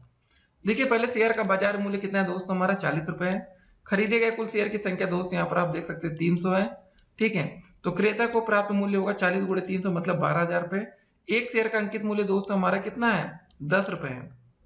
खरीदे गए शेयर दोस्तों 300 है, तो अदा की गई जो रकम होगी 10 गुणे 300 मतलब 3000। जो हमारा दोस्तों लाभ आएगा ये 12,000 में से हम 3000 घटाएंगे तो 9,000 का हमें प्रॉफिट मिलेगा। ठीक है, तो ऐसे दोस्तों एक एक करके सभी क्वेश्चंस को हमें हल करना है। अगला प्रश्न क्या रहा, शेयर और ऋण पत्र में अंतर आपको समझाना है। शेयर अंश कंपनी की पूंजी का अंग होता है और कंपनी से वापस नहीं करती है, जबकि ऋण पत्र के आधार पर लिया गया ऋण निश्चित अवधि के अंत में कंपनी द्वारा वापस कर दिया जाता है। यह शेयरधारी कंपनी का हिस्सेदार मालिक होता है। वहां ऋण पत्र धारक केवल कंपनी को ऋण देता है और उसका हिस्सेदार नहीं होता। इसी प्रकार शेयर का लाभ आधारित विभिन्न दरों पर लाभांश दिया जाता है, जबकि ऋण पत्र पर पूर्व निर्धारित दर पर ब्याज दिया जाता है। चाहे भूल ही कंपनी घाटे में जा रही हो, ब्याज का परिकलन प्राय छमाही अथवा वार्षिक किया जाता है। अगला प्रश्न है कि समुच्चय की गणना किन विधियों से की जा सकती है। पहला दोस्तों देखिए सारणीय अथवा रोस्टर विधि। समुच्चयों को निरूपित करने वाली इस विधि के अंतर्गत हम किसी समुच्चय के समस्त अवयवों को मजले कोष्ठक मतलब ये देख सकते हैं में लिखते हैं एवं उन्हें पृथक करने हेतु उनके बीच में अर्धविराम लगाते हैं। उदाहरण के लिए 2 से n मतलब प्राकृतिक संख्याओं का समुच्चय, तो ये 1 2 3 4 अप टू 1। गुण विधि अथवा समुच्चय निर्माण विधि क्या होती है इसको देखते हैं। यह किसी समुच्चय को निरूपित करने की लघु विधि है। इस विधि द्वारा समुच्चय को उसके अवयवों के विशेष गुण द्वारा निर्दिष्ट करते हैं। इस विधि में समुच्चय के अवयवों को x y इत्यादि से लिखते हैं तथा इनके गुणों को चिन्ह ये दोस्तों देख सकते हैं ऐसा है कि पृथक करते हैं। उदाहरण के लिए रोस्टर विधि में दोस्तों a का मान देखिए a e i o u, ठीक है, बाबिल है। गुण विधि में दोस्तों a बराबर दोस्तों x ये ऐसे, ठीक है। तो ये दोनों विधियां आपको दोस्तों हमेशा पेपर में देखने को मिलने वाली है, रोस्टर विधि और गुण विधि। अगला प्रश्न आता है, अंडर रूट 12.35 का मान लघु गुणक के प्रयोग से ज्ञात करना है। अब दोस्त यहाँ पर हम मान लेते हैं ये पूरा जो है अंडर रूट में 12.35 ये x के बराबर है, तो दोस्तों दोनों तरफ क्या करेंगे अब लॉग ले लेंगे। यहाँ लॉग x बराबर आ जाएगा दोस्तों, इसका मतलब होता है कि 12.35 अंडर रूट हटेगा तो इसका मतलब ये होता है घाते में 1/2। तो यहाँ पर दोस्तों 1/2 हो जाएगा, आगे लॉग आ जाएगा 12.35, ठीक है। तो देखिए हर एक तरीका आपको आना चाहिए क्वेश्चन करने का, नहीं तो फिर देखिए बहुत दिक्कत होती है, ठीक है। तो उसके बाद दोस्तों देखिए ये हो जाएगा 1/2। इसको सॉल्व करने पर दोस्तों जो भी ये मान है यहाँ से इसका मान जो निकलेगा हमारा 1.0917। अब दोस्तों क्या करेंगे, 2 से इसको हम भाग कर देंगे, 2 से भाग करने पर 0.5458 आएगा, ठीक है। तो आगे दोस्तों देखिए इसका मतलब ये है 0.5459 लिख लेंगे। इसको दोस्तों 10 की घात 0 से मल्टीप्लाई करेंगे। 10 की घात 0 का मतलब होता है दोस्तों 1। किसी भी वैल्यू का मतलब मान 1 है तो किसी भी मतलब गुणे में कोई भी संख्या में अगर 1 से गुणा करें तो कोई परिवर्तन होगा, ये बताइए, नहीं होगा ना। तो वही बात, तो यहाँ पर दोस्तों हम आगे क्या करेंगे एंटी लॉग लेंगे। तो यहाँ पर लॉग x था, तो ये दोस्तों हमारा हो जाएगा x बराबर, फिर से x बराबर हो जाएगा, एक सेकेंड, x बराबर हो जाएगा हमारा एंटी लॉग 0.5459 गुणे 10 की घात 0। तो इसका मान दोस्तों आ जाएगा 3.515 लगभग में, ठीक है। यही हमारा आंसर हो जाएगा 515, ठीक है ना। अब चलिए चलते हैं आज के अगले प्रश्न में। 2.7/11.3 को लघु गुणक की सहायता से हमें हल करना है। चलिए इसको आप लोग प्रयास करिए, इसको हम तब तक मिटाते हैं। तो ये वीडियो दोस्तों थोड़ी लंबी होगी, ठीक है ना। तो कुछ खाने पीने का सामान आप लोग भी लेके बैठिए, ठीक है। आप सोच रहे हो सर आप अकेले अकेले कुछ खा रहे, तो आप लोग की वीडियो बड़ी है। अब ऐसे आप वीडियो देखेंगे तो फिर दिक्कत होगी। यहाँ पर प्रश्न में बोला गया कि लघु गुणक की सहायता से आपको इसको हल करना है। ऐसे एक दो क्वेश्चन देखिए आप लोग कर देंगे ना, तो आपके अंदर एक कॉन्फिडेंस भी बिल्ड हो जाएगा, फिर उसके बाद दिक्कत आपको नहीं होगी। चलिए देखते हैं कैसे करना है। सबसे पहले दोस्तों इसको हम क्या मानेंगे, x बराबर मान लेंगे 2.7 अपान 11.3। दोनों पक्षों में लॉग ले लेंगे तो हो जाएगा लॉग x बराबर हो जाएगा लॉग 2.7। ये दोस्तों माइनस में चला जाएगा, ऊपर जाएगा तो लॉग 11.3। अब इसका दोस्तों मान जो होता है 4314 होता है, माइनस का 1.0531 है, घटाने पर दोस्तों आ जाएगा 0.6217। ठीक है, तो इसमें काम कर सकते हैं, माइनस एक जोड़ देते हैं प्लस वन, माइनस एक घटाते प्लस वन जोड़ते हैं, कुछ देखिए फर्क नहीं पड़ेगा, दोनों में मतलब माइनस प्लस दोनों कर रहे हैं। तो इसमें क्या हो जाएगा दोस्तों, ये माइनस में रहेगा ना, ये वाली संख्या घटाने पर ये बड़ी संख्या थी ना, तो 0.6217। तो सॉल्व करने पर आ जाएगा माइनस 1.3783। अब दोस्तों यहाँ पर log x था, यहाँ पर भी log x बराबर ही था। एंटी लॉग ले लेंगे तो यहाँ से x बराबर हो जाएगा एंटी लॉग माइनस 1.3783। इसका एंटी लॉग जब निकालेंगे तो हमारा आंसर आ जाएगा 0.2390। ये हमारा आंसर होगा। ठीक है, तो क्वेश्चन के लेवल आप देख सकते हैं थोड़े से कठिन जरूर है, लेकिन ऐसा नहीं कि आप लोग से लगेगा नहीं। चलिए अगले प्रश्न में आते हैं। 2 गुणे 3 गुणे 5/7 का मान लघु गुणक द्वारा ज्ञात कीजिए। अब दोस्तों देखिए इसको हम पहले x बराबर मानेंगे, याद रखिएगा कैसे कर रहे हैं। अब दोनों दोस्तों दोनों पक्षों में log ले लेंगे तो हो जाएगा log x बराबर हो जाएगा log 3 प्लस का मतलब पहले 2 है ना, तो पहले log 2 हो जाएगा, log 3 हो जाएगा, प्लस का log 5 हो जाएगा, नीचे का 7 ऊपर जाएगा तो log 7, ये माइनस में होगा। ठीक है, अब इसको हमें हल कर लेना है। अब दोस्तों यहाँ पर देखिए log 2 का मान जो होगा हमारा 0.3010 होगा, प्लस का 3 का मान 0.4771, प्लस का log 5 का मान होगा हमारा 0.6990, माइनस में होगा हमारा 0.8451।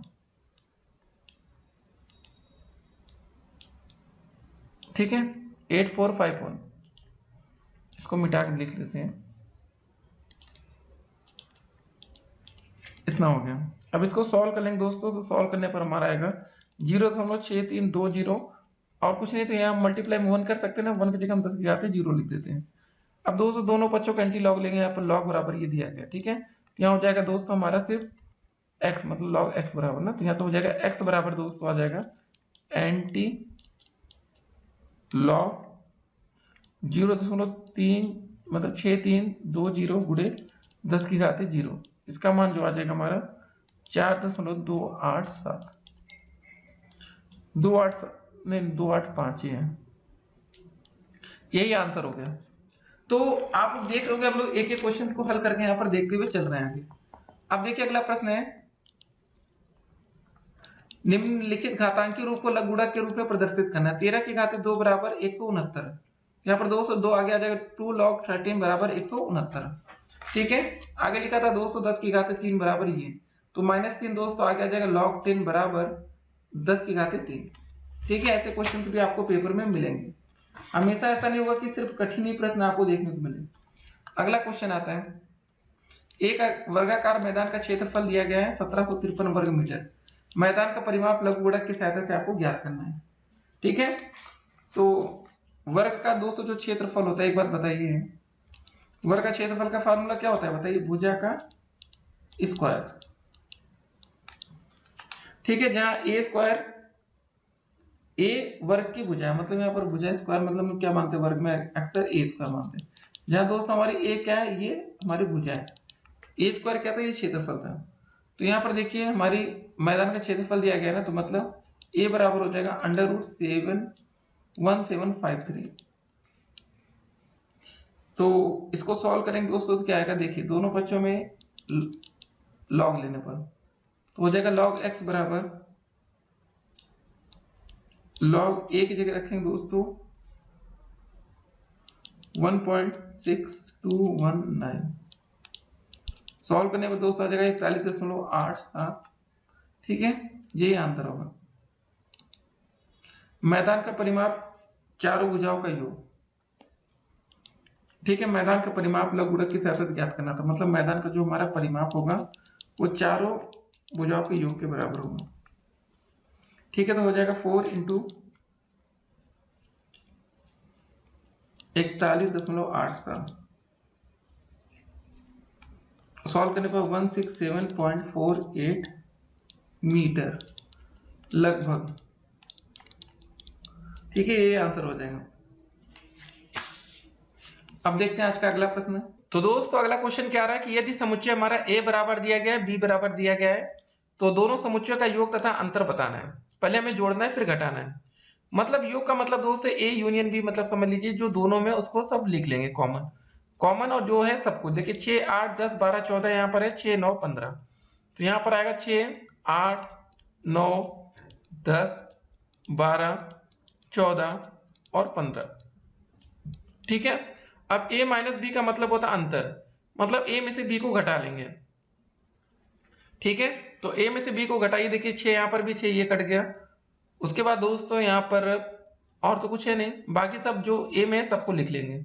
8 है 10 है 12 है 14 है। ठीक है, यहाँ पर बच्चे गलती करते हैं, ये हो गया हमारा। ठीक, चलते हैं आज के अगले प्रश्न की तरफ। हमें गुणनखंड इसका निकालना है।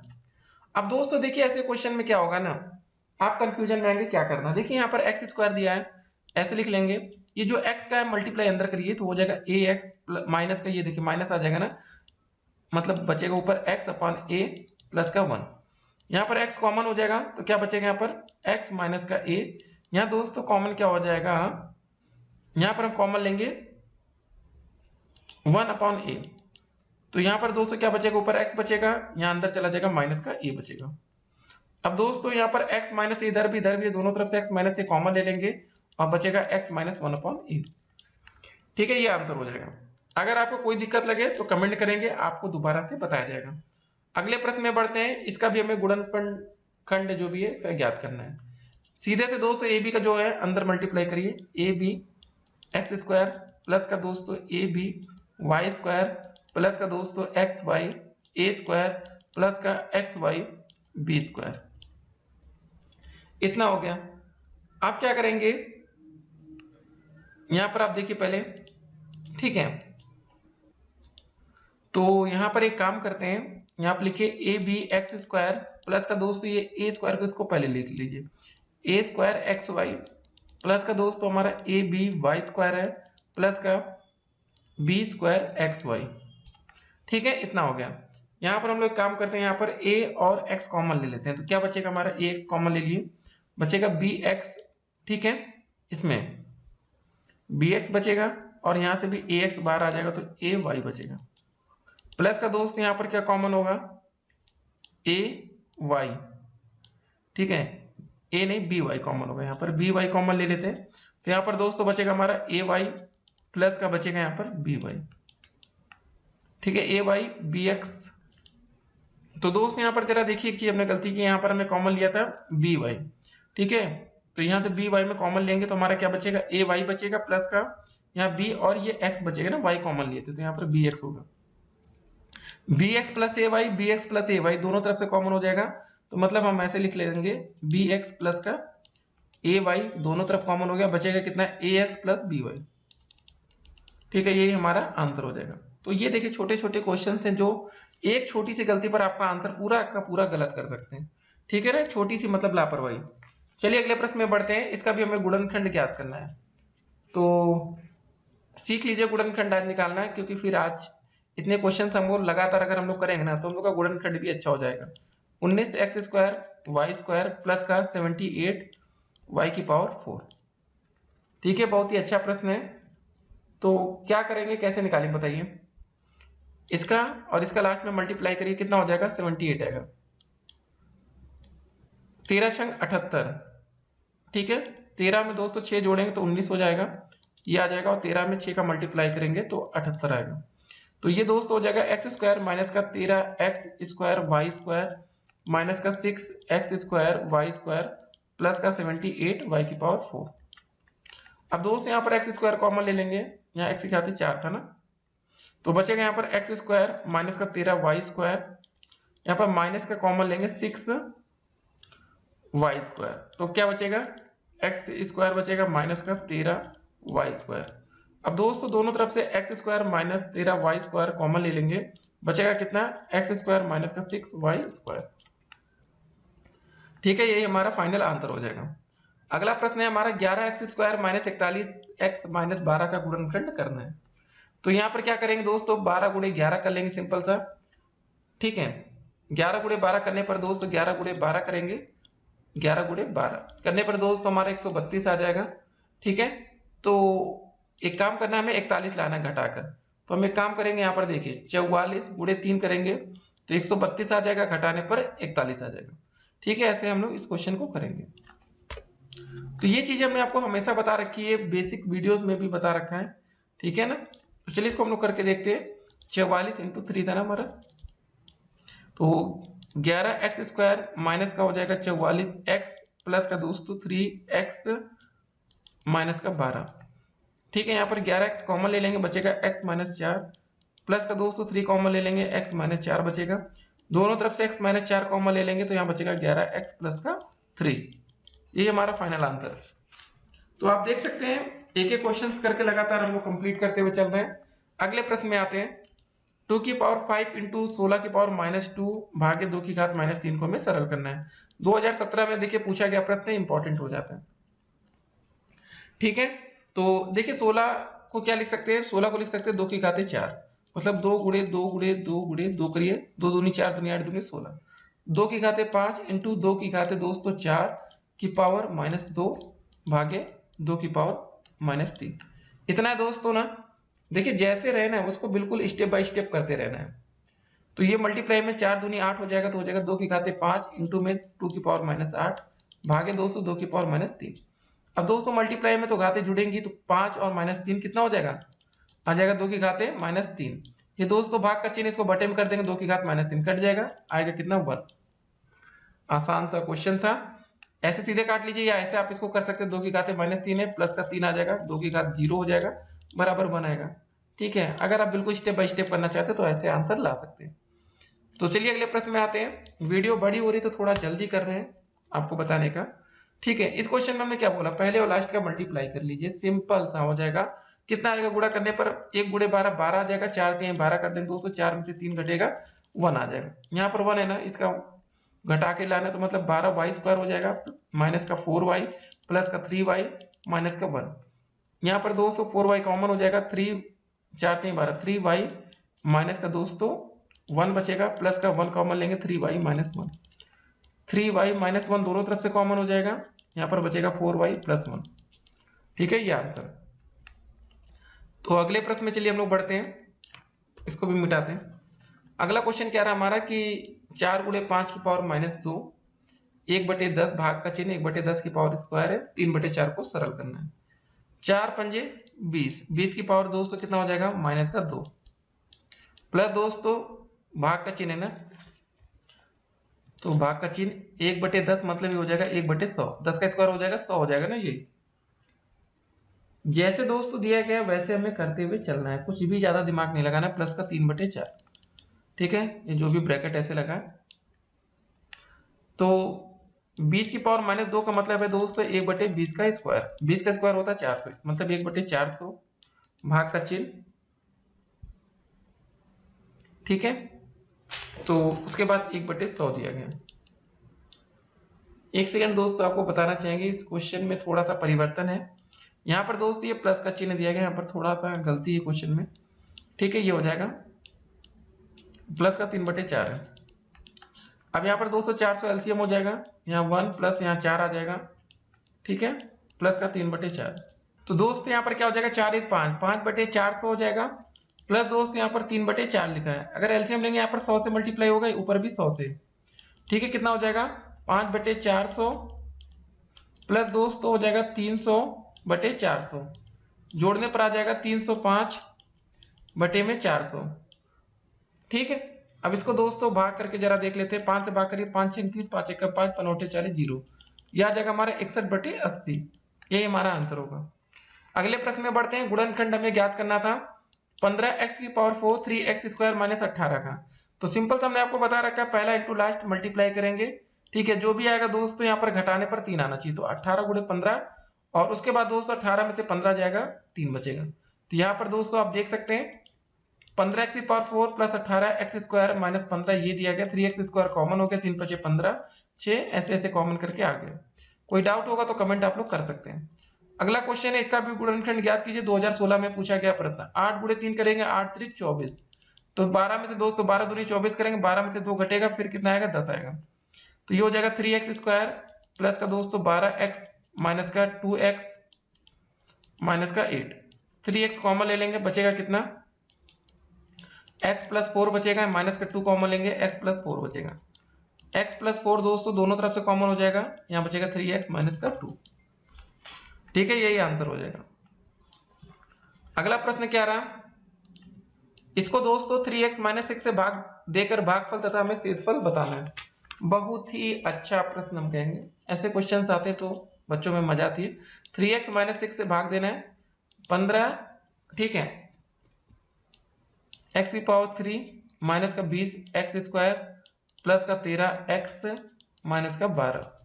सबसे पहले दोस्तों किससे जाएगा, 5x² से मल्टीप्लाई करिए, 5 × 15x² माइनस का 5 × 30, ठीक है, x²।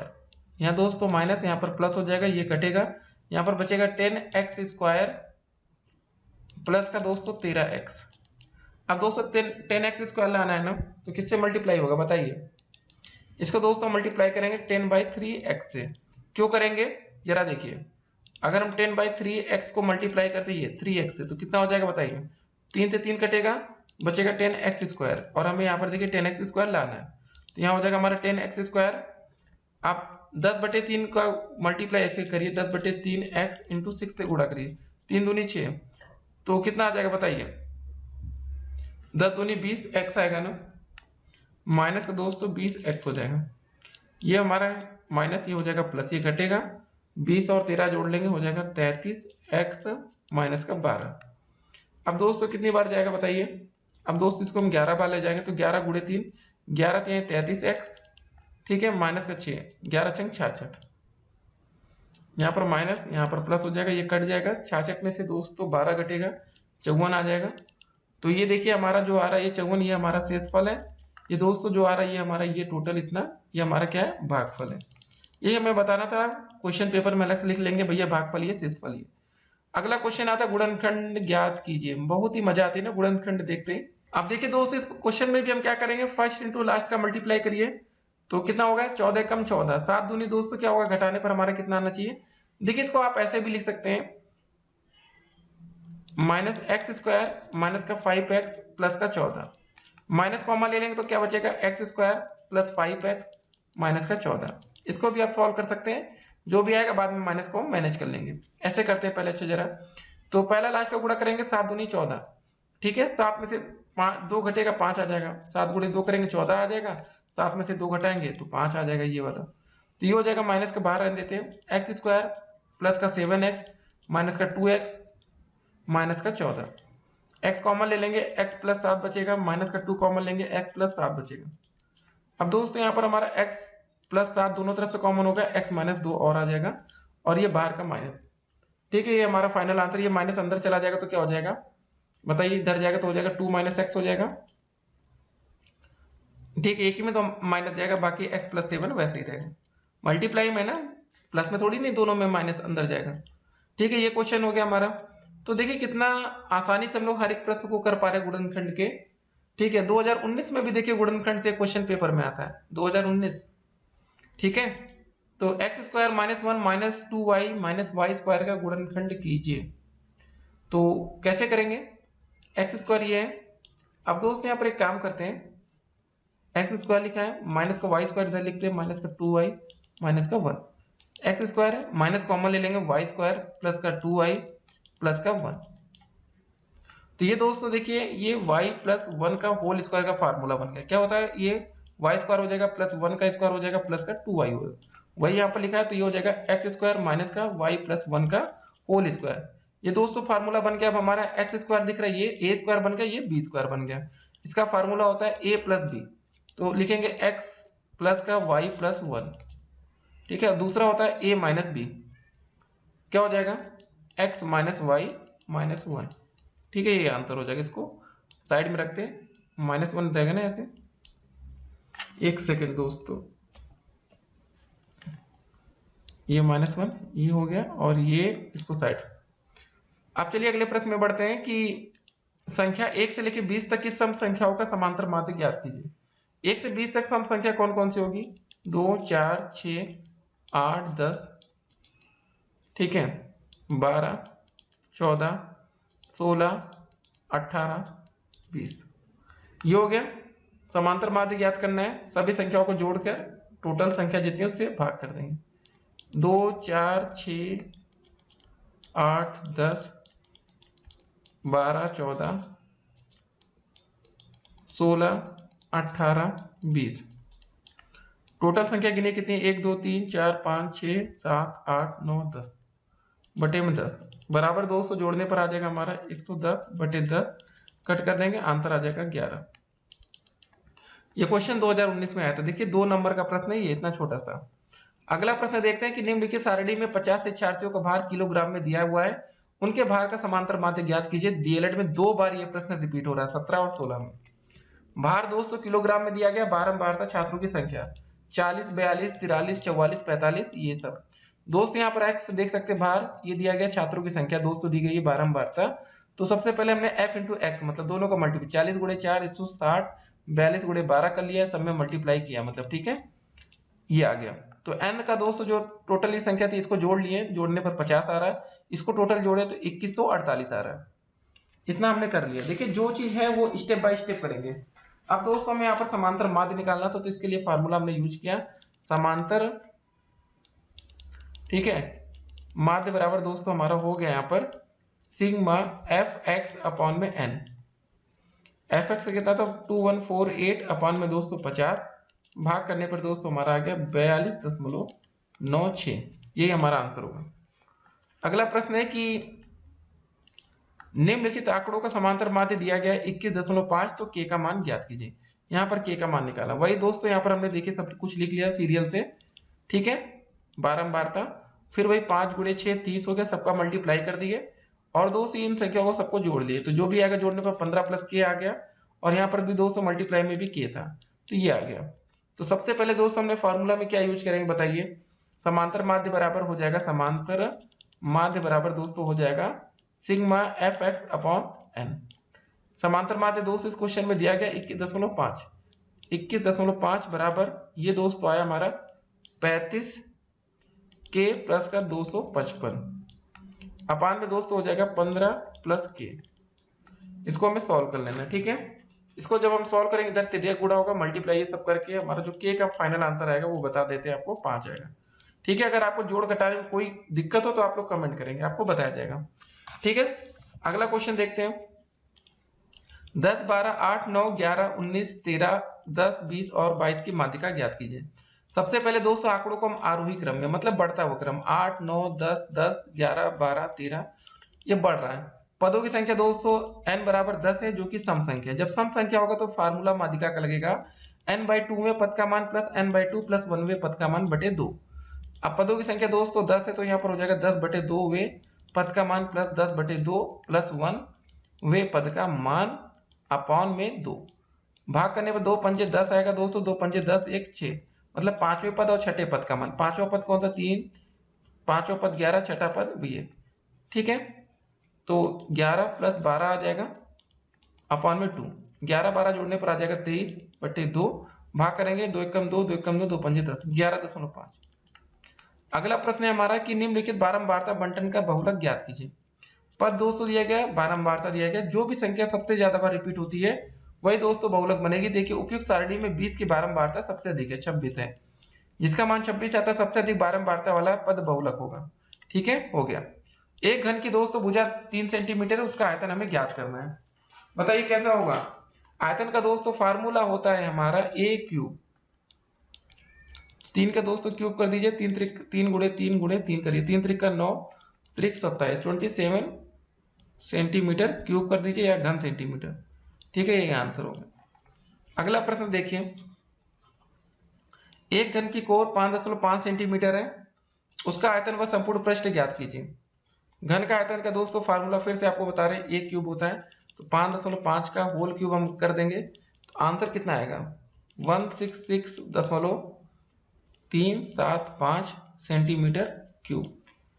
इसका जब संपूर्ण पृष्ठ निकालेंगे, आयतन तो आ गया, संपूर्ण पृष्ठ निकालेंगे तो इसका जो फार्मूला होगा संपूर्ण पृष्ठ का, संपूर्ण, ठीक है, पृष्ठ का जो फार्मूला होगा 6a² होगा, 6 होगा, उसके बाद मल्टीप्लाई में इंटू में 5.5 का स्क्वायर होगा।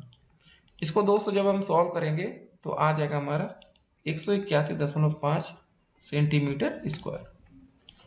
चलिए अगले प्रश्न में बढ़ते हैं। तो दोस्तों अगला क्वेश्चन क्या रहा कि हमारा लकड़ी के घनाभ के आकार के एक टुकड़े की लंबाई 75 सेंटीमीटर, चौड़ाई 15 है, ऊंचाई 5 सेंटीमीटर है, तो इसमें से 15 सेंटीमीटर लंबे, 3 सेंटीमीटर चौड़े तथा 1 सेंटीमीटर ऊंचे कितने गुटके बनाए जा सकते हैं। बहुत ही अच्छा प्रश्न है। देखिए दोस्तों, घनाभ की लंबाई दी गई है कितना 75, 15 और ऊंचाई दोस्तों 5 है, गुटकों की संख्या दोस्तों दी गई है, तो घनाभ का जो आयतन आएगा, ठीक है, घनाभ का जो आयतन हमारा बनेगा वो क्या बनेगा बताइए, लंबाई गुणे चौड़ाई गुणे ऊंचाई, मतलब 75 गुणे 15 गुणे 5, ठीक है। और उसके बाद दोस्तों जो गुटके का आयतन बनेगा, गुटके का आयतन यहाँ पर ये हो जाएगा दोस्तों हमारा 15 गुणे 3 गुणे 1, ये देखिए 15 3 1।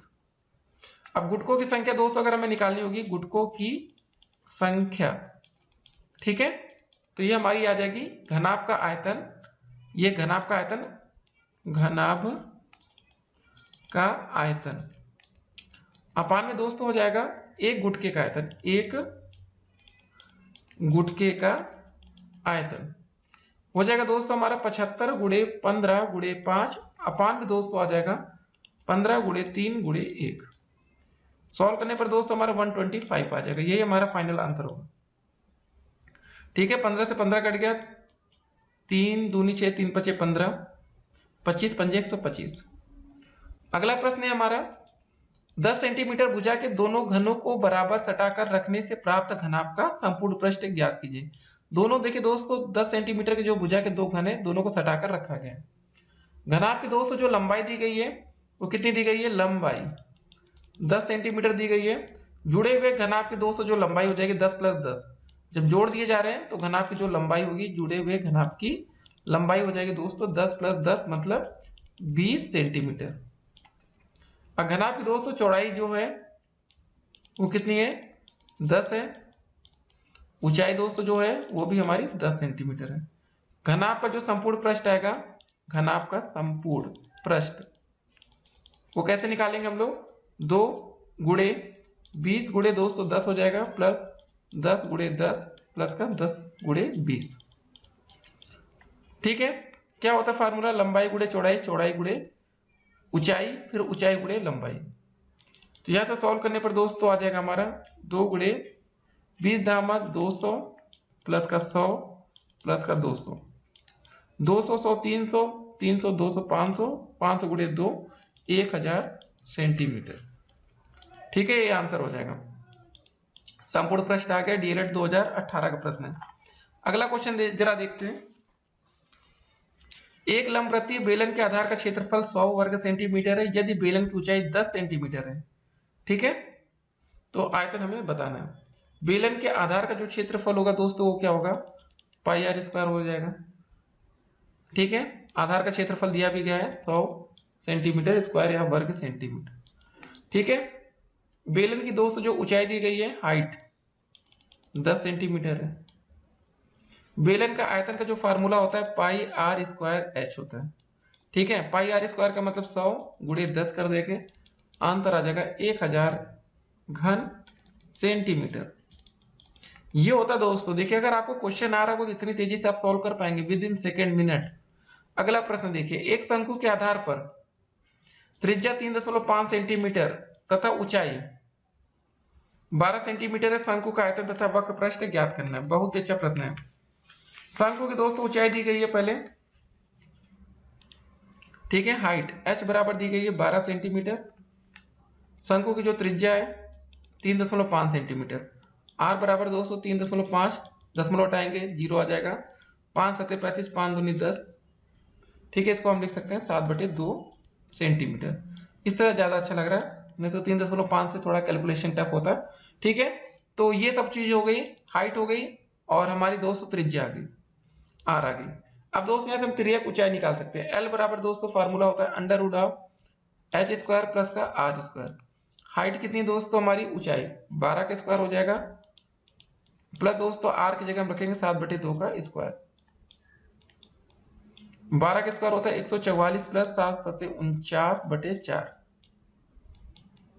इसको सॉल्व करेंगे दोस्तों, आ जाएगा हमारा टोटल 625/4 अंडर रूट में।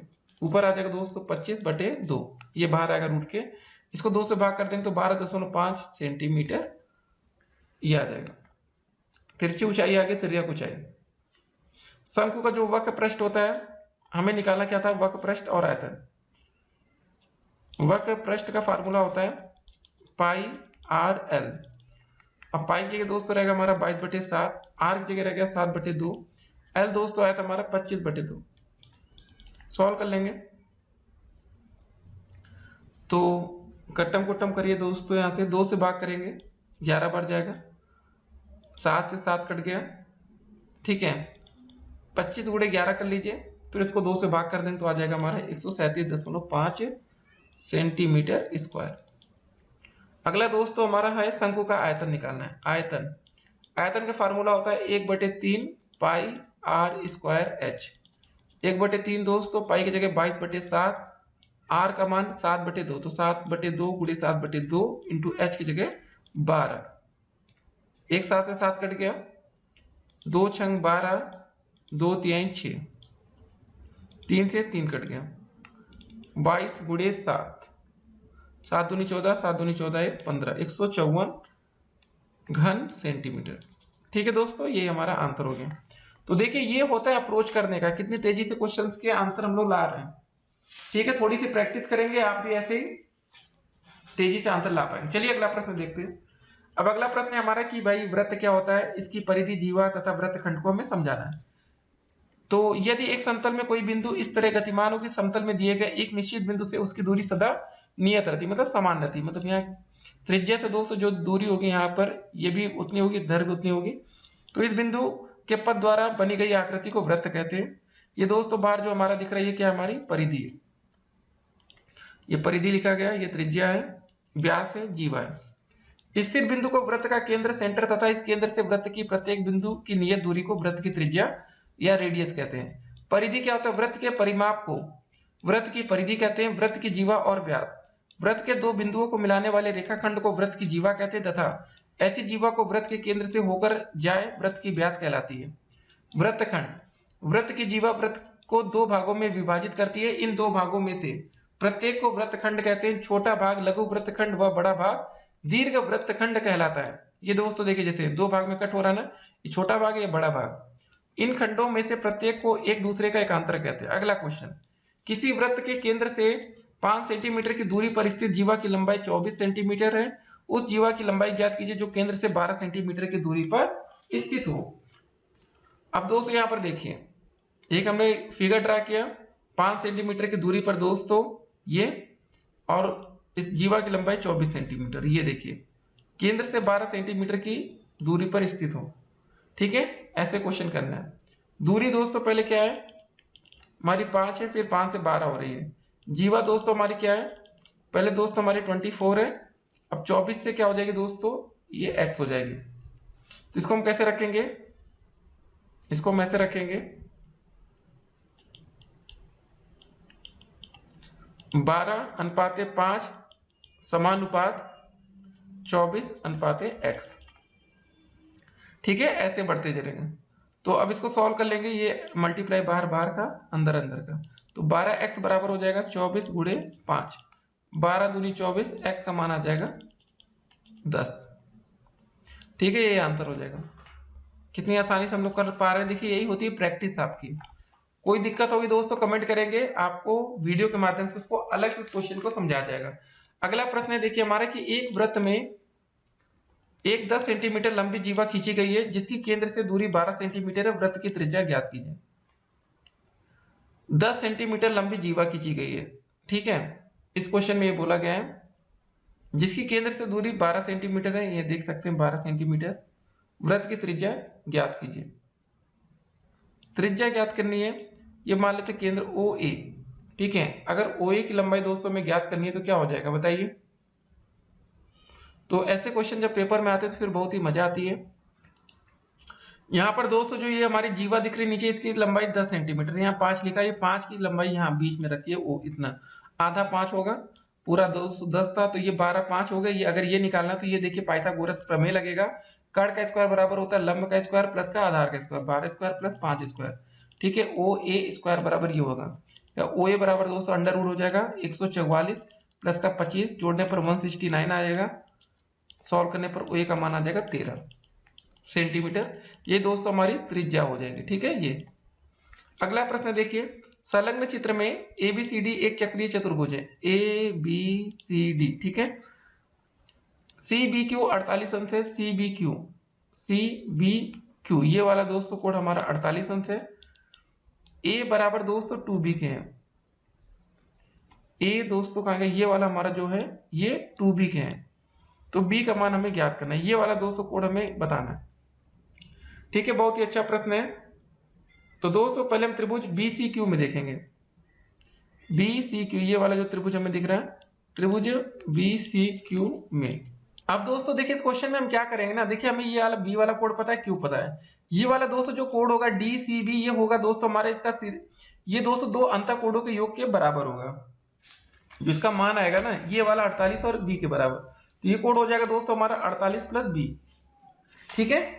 ये वाला दोस्तों जैसे हमारा कोड निकल आएगा, उसके बाद हम क्या करेंगे, ये वाला आप देख सकते हैं कोड, ये वाला जो कोड 48 अंश है, तो ये वाला कोड कितना होगा, ये भी 48 होगा, क्यों होगा, शीर्षाभिमुख कोड है। अब उसके बाद दोस्तों अगर हम ये वाला कोड निकालें तो ए और ये 48 के बराबर होगा, ये वाला कोड हो जाएगा ए प्लस 48। अब चक्रीय चतुर्भुज हमारा ए बी सी डी में देखेंगे तो ए और सी आमने सामने कोडों का योगफल 180 अंश होता है, तो ये हम लिखेंगे 48 प्लस ये हो जाएगा दोस्तों ए प्लस का हो जाएगा 48 प्लस बी बराबर 180 डिग्री। तो ऐसे क्वेश्चन दोस्तों जब पेपर में मिलते हैं ना तो फिर दिमाग आपका घूमता है। जोड़िए दोस्तों ए प्लस बी प्लस 248 48 96 बराबर 180 अंश, ठीक है। यहाँ से हो जाएगा हमारा ए प्लस बी बराबर 84, 180 में से 96 घटाएंगे तो, ठीक है। और इसी क्वेश्चन में बोला गया है ए बराबर 2b है, एक जगह 2b रख दें प्लस का b बराबर 84, या 200 जोड़ने पर 3b बराबर आ जाएगा 84, या b का मान आ जाएगा 84/3, 3 दूनी 6 3 8 24, b का मान आ जाएगा 28 अंश, ठीक है। ये आंसर आ जाएगा। तो हमें b का मान ज्ञात करना था, b का मान आ गया 28। कितना आसान क्वेश्चन था, थोड़ा सा दिमाग लगाना था बस। ये वाला दोस्त जो हमारा आया था ये बहिष कोण वाले से नियम से लगाया था, बहिष कोण बराबर क्या होता है, दो अंतःकोणों का योगफल, ठीक है। तो थोड़ा सा स्मार्टनेस आपको यूज करना है, आपके सभी क्वेश्चंस के सॉल्यूशन होते जाएंगे। अगला प्रश्न देखिए कि वृत्त की स्पर्श रेखा तथा स्पर्श बिंदु को समझाना है। स्पर्श रेखा क्या होता है, टेंजेंट लाइन। देखिए एक ऐसी रेखा जो वृत्त को ठीक एक बिंदु पर प्रतिच्छेद अथवा स्पर्श करती है, वृत्त की स्पर्श रेखा कहलाती है, तथा इस बिंदु को हम स्पर्श बिंदु कहते हैं, पॉइंट ऑफ कॉन्ट्रैक्ट। ये दोस्तों देख सकते हैं स्पर्श रेखा ये पूरी है और स्पर्श बिंदु भी P होगा। रेखा L वृत्त को P पर स्पर्श करती है, बिंदु P पर, इस बिंदु को स्पर्श बिंदु हम कहते हैं, अतः वृत्त पर वह बिंदु जहां रेखा वृत्त को स्पर्श करती है स्पर्श बिंदु कहलाता है। 3 सेंटीमीटर त्रिज्या का एक वृत्त खींचिए, वृत्त पर एक बिंदु P लेना है, P से वृत्त की स्पर्श रेखा खींचना है। जी हाँ दोस्तों, गोला प्रकार की नोक ऐसे रखेंगे, 3 सेंटीमीटर की एक ऐसे वृत्त खींच देंगे, बिंदु पर एक बिंदु या P ले लेंगे और वहां से एक वृत्त की स्पर्श रेखा खींच देंगे। जी हाँ दोस्तों, देखिए आप एक बिंदु लिया गया, हो गया। कितना आसान क्वेश्चन था। तो ऐसे क्वेश्चन भी पेपर में आपको देखने को मिलते हैं, ठीक है ना। यहाँ पर बिंदु हमने P लिया था ये, तो आप ऐसे मिला लीजिए, यहाँ पर भी बिंदु लेंगे, दोनों मिल जाएगा, ठीक। अब क्या करते हैं, अब आज का अगला क्वेश्चन देखा जाए, चलिए। 2.5 सेंटीमीटर त्रिज्या के एक वृत्त खींचना है जिसका केंद्र O है, ये O है। इस वृत्त की दो त्रिज्या OA OB इस प्रकार है, AOB 120 अंश है। एक मतलब रेखा खींच लीजिए, ठीक है, मान लीजिए ओ ऐसे हम लोग खींच लेंगे वृत्त बनाने के बाद 120 अंश का कोण बना के ओ भी मिला दीजिए, ठीक है। बिंदु ए और बी वृत्त की स्पर्श रेखाएं खींचिए, यहाँ पर ए पर दोस्तों एक स्पर्श रेखा बी पर खींचेंगे और जो पी पर प्रतिच्छेद करती है रचना लिखना। कितना आसान क्वेश्चन है, क्या करना देखिए समझिए। एक वृत्त आप ऐसे खींच लेते हैं, ठीक है, बिंदु लीजिए कोई ऐसे मिला दीजिए, यहाँ पर दोस्तों 120 अंश का कोण बनाते हुए ऐसे ले लीजिए, ठीक है, ये 120 अंश का कोण हो जाएगा, ओ हो जाएगा, ए हो जाएगा, बी हो जाएगा, यहाँ पर एक स्पर्श रेखा खींचिए, ये बिंदु पी पर मिलेगा, बात खत्म। ठीक है, इतना आसान हो गया, रचना बाद में अपने आप लोग लिख लेंगे। अगला क्वेश्चन देखिए, 4 सेंटीमीटर त्रिज्या का एक वृत्त खींचना, इस वृत्त से केंद्र के 6 सेंटीमीटर की दूरी पर स्थित बिंदु से वृत्त पर स्पर्श रेखा खींचिए।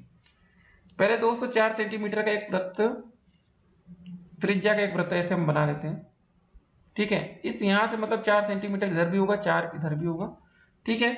इस वृत्त के केंद्र से 6 सेंटीमीटर की दूरी पर, अब दोस्तों ये बिंदु है, अब यहाँ से 6 सेंटीमीटर की दूरी पर वृत्त पर स्पर्श रेखा, यहाँ पर दोस्तों ऐसे ऐसे ऐसे स्पर्श रेखा हम खींचेंगे। ये बिंदु O है, ये 4 सेंटीमीटर दूरी थी, ये टोटल 6 सेंटीमीटर दूरी, ठीक है, ये हो गया। तो यहाँ से P मान लेते हैं, यहाँ पर A मान लेते हैं, B मान लेते हैं। ये होते हैं दोस्तों क्वेश्चन करने के लेवल्स, कितने मजा आती करने में। ऐसे क्वेश्चंस अगर आपको पेपर में मिलेगा तो डेफिनेटली आप एक अच्छा स्कोर करेंगे पेपर में। अगला प्रश्न देखते हैं जरा कि अभिषेक के कमरे की लंबाई 4 मीटर, चौड़ाई 3.5, ऊंचाई 3 मीटर है। इस कमरे की चारों दीवारों का क्षेत्रफल ज्ञात करना है। कमरे के दोस्तों जो चारों दीवारों का क्षेत्रफल का फार्मूला होता है वो होता है 2 लंबाई प्लस चौड़ाई इंटू में दोस्तों मतलब इंटू में होता है ऊंचाई।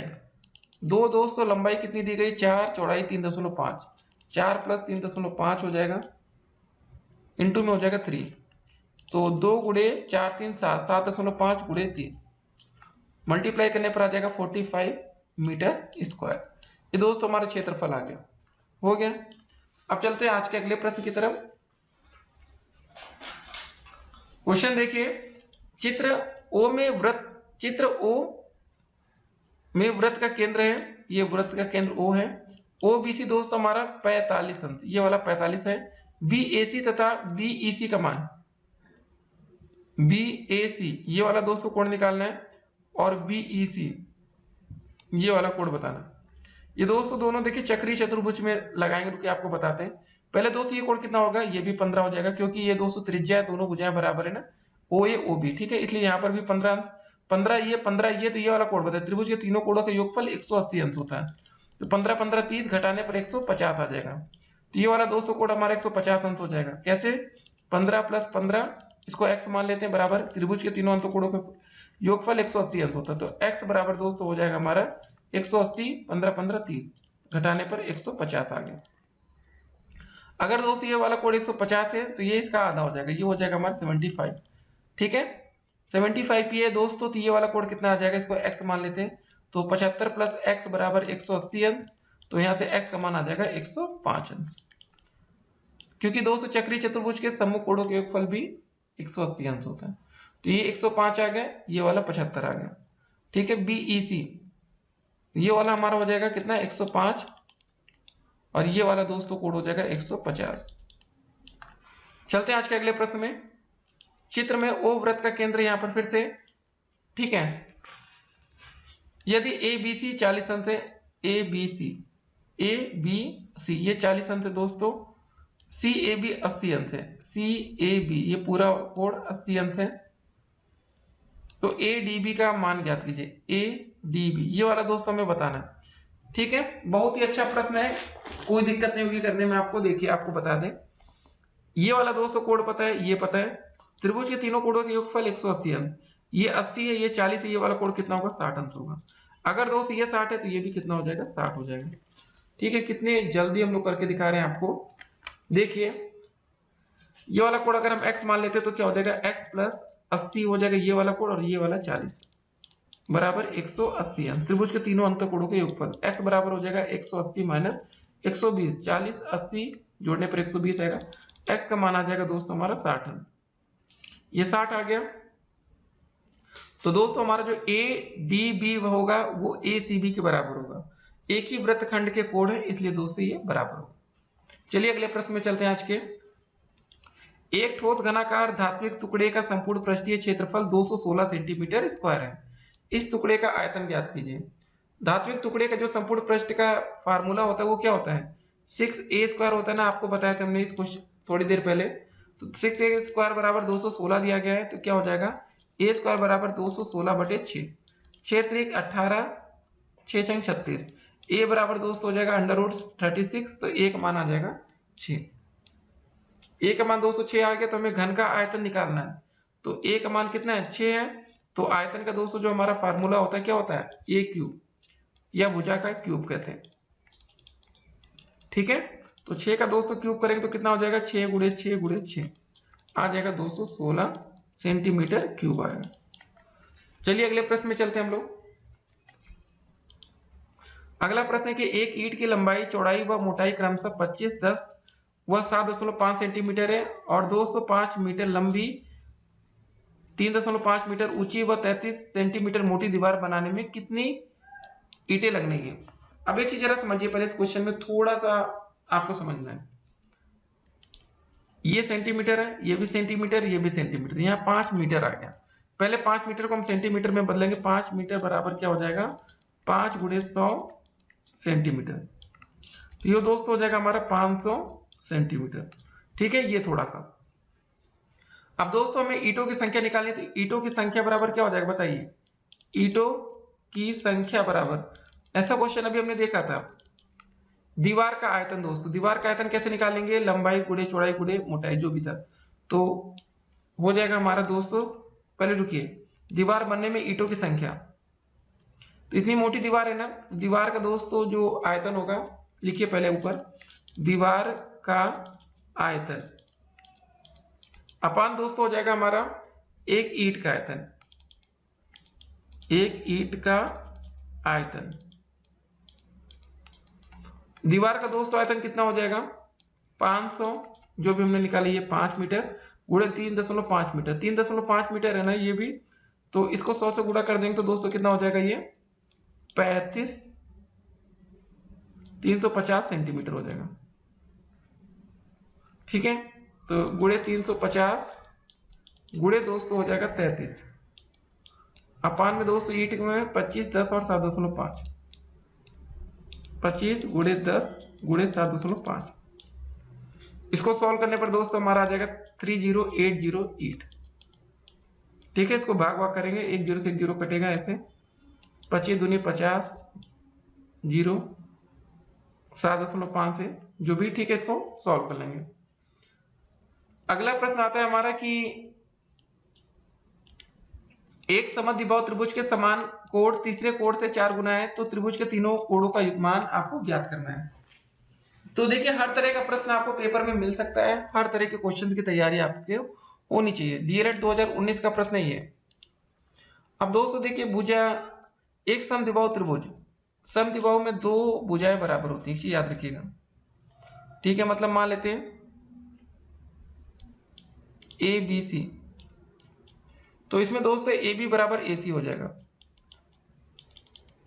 ठीक है, तो इसमें बोला गया समद्विबाहु त्रिभुज के समान कोण तीसरे कोण से 4 गुना है, तो त्रिभुज के तीनों कोणों का मान ज्ञात कीजिए। कोण ए बी सी बराबर दोस्तों हो जाएगा कोण ए सी बी, यहाँ पर कोण ए बी सी बराबर कोण ए सी बी, ये वाला कोण ये वाला कोण भी बराबर है। त्रिभुज के तीनों कोणों का योगफल कितना होता है, 180 अंश होता है, मतलब कोण ए बी सी का मान 180 अंश होगा। ऐसे आप लिख लेंगे, कोण ए प्लस कोण बी प्लस कोण सी बराबर 180। आप ऐसे लिखेंगे, ऐसे देखिए, कोण ए बी सी प्लस का कोण ए सी बी प्लस का कोण बी ए सी बराबर 180। ठीक है, ये हम शॉर्टकट आपको लिख के दिखाए थे। तो यहाँ पर एक बात और लिखी गई है कि समान कोण तीसरे कोण से 4 गुना है। ठीक है, ये वाले समान कोण है तीसरे कोण से, मान लेते ये वाला जो तीसरा कोण x है, तो ये दोनों कोण कितने होंगे, 4x होंगे, 4x होंगे। यहाँ पर लिखिए ए बी सी, मतलब ये हो जाएगा 4x प्लस ए सी बी, ये भी 4x प्लस ये x बराबर 180, जोड़ने पर हो जाएगा 4 8 1 9x बराबर 180 डिग्री। x का मान आ जाएगा 209 से बाकी 9 दूनी 18 0, x का मान 20 आ गया। ठीक है, एक x का मान 20 आ गया, तो 200 जो दूसरा 4x माने थे, तो x की जगह हम 20 रख देंगे, तो 4 × 20 यह आ जाएगा 80 अंश। तो 80 अंश 80 अंश 20 80 80, यही आंसर आ जाएगा। ठीक है, तो ऐसे क्वेश्चन भी आपको पेपर में देखने को मिलेगा। अब चलिए चलते हैं आज के अगले प्रश्न की तरफ। एक लंबवृत्तीय शंकु का वक्र पृष्ठ ज्ञात कीजिए जिसकी ऊर्ध्वाधर ऊंचाई। ठीक है, अब देखिए इसमें लास्ट वाले क्वेश्चन का फिगर बना दिया गया है जी। ये वाला क्वेश्चन नहीं था, ये वाला, अब यहाँ पर इसका फिगर बना है। ठीक है, चलिए छोड़ते हैं इसको। मतलब लंबवृत्तीय शंकु का वक्र पृष्ठ ज्ञात करना जिसकी ऊर्ध्वाधर ऊंचाई 15 सेंटीमीटर है, आधार की त्रिज्या 8 सेंटीमीटर है। हमें दोस्तों हाइट पता है, त्रिज्या पता है, तो तिर्यक ऊंचाई निकाल लेंगे। एल बराबर होता है under root H square plus R square. 15 का स्क्वायर हो जाएगा प्लस का 8 का स्क्वायर, ब्रैकेट लगाइए ऐसे अंडर रूट में। 15 का स्क्वायर 225 प्लस 208 का स्क्वायर 64 आ जाएगा अंडर रूट में 289 बराबर दोस्तों इसका बाहर आएगा तो 17 सेंटीमीटर। तिर्यक ऊंचाई आ गई हमारी। हमें वक्र पृष्ठ ज्ञात करना, सिंपल सा। वक्र पृष्ठ का फार्मूला क्या होता है बताइए? होता है पाई आर एल। पाई रहने देते हैं। आर का मान दोस्तों हमारा कितना है? 8 है। एल का मान 17। 17 8 होता है दोस्तों 136 पाई सेंटीमीटर स्क्वायर। यही आंसर हो जाएगा। और आपको बता दें इस फिगर का भैया इस क्वेश्चन में कोई लेना देना नहीं, इसको हटा देंगे। ठीक है, अगला प्रश्न देखिए क्या दिया गया है। नीचे दिए गए वृत्त में जीवाएं ए बी एवं सी डी परस्पर समकोण पर काटती है। ए बी दोस्तों और सी डी समकोण पर ये दोस्तों काट रही है। बी डी सी दोस्तों ये कोण हमारे अगर 15 अंश है, बी डी सी ये वाला कोण दोस्तों 15 अंश है, तो ए सी डी का मान ज्ञात कीजिए। ए सी डी ये वाला कोण हमें बताना है। तो डी ई बी दोस्तों कितना हो जाएगा? ये वाला कोण दोस्तों हमारा 90 अंश होगा, ये 15 है, तो ये वाला दोस्तों कोण अगर हम चाहे तो निकाल सकते हैं।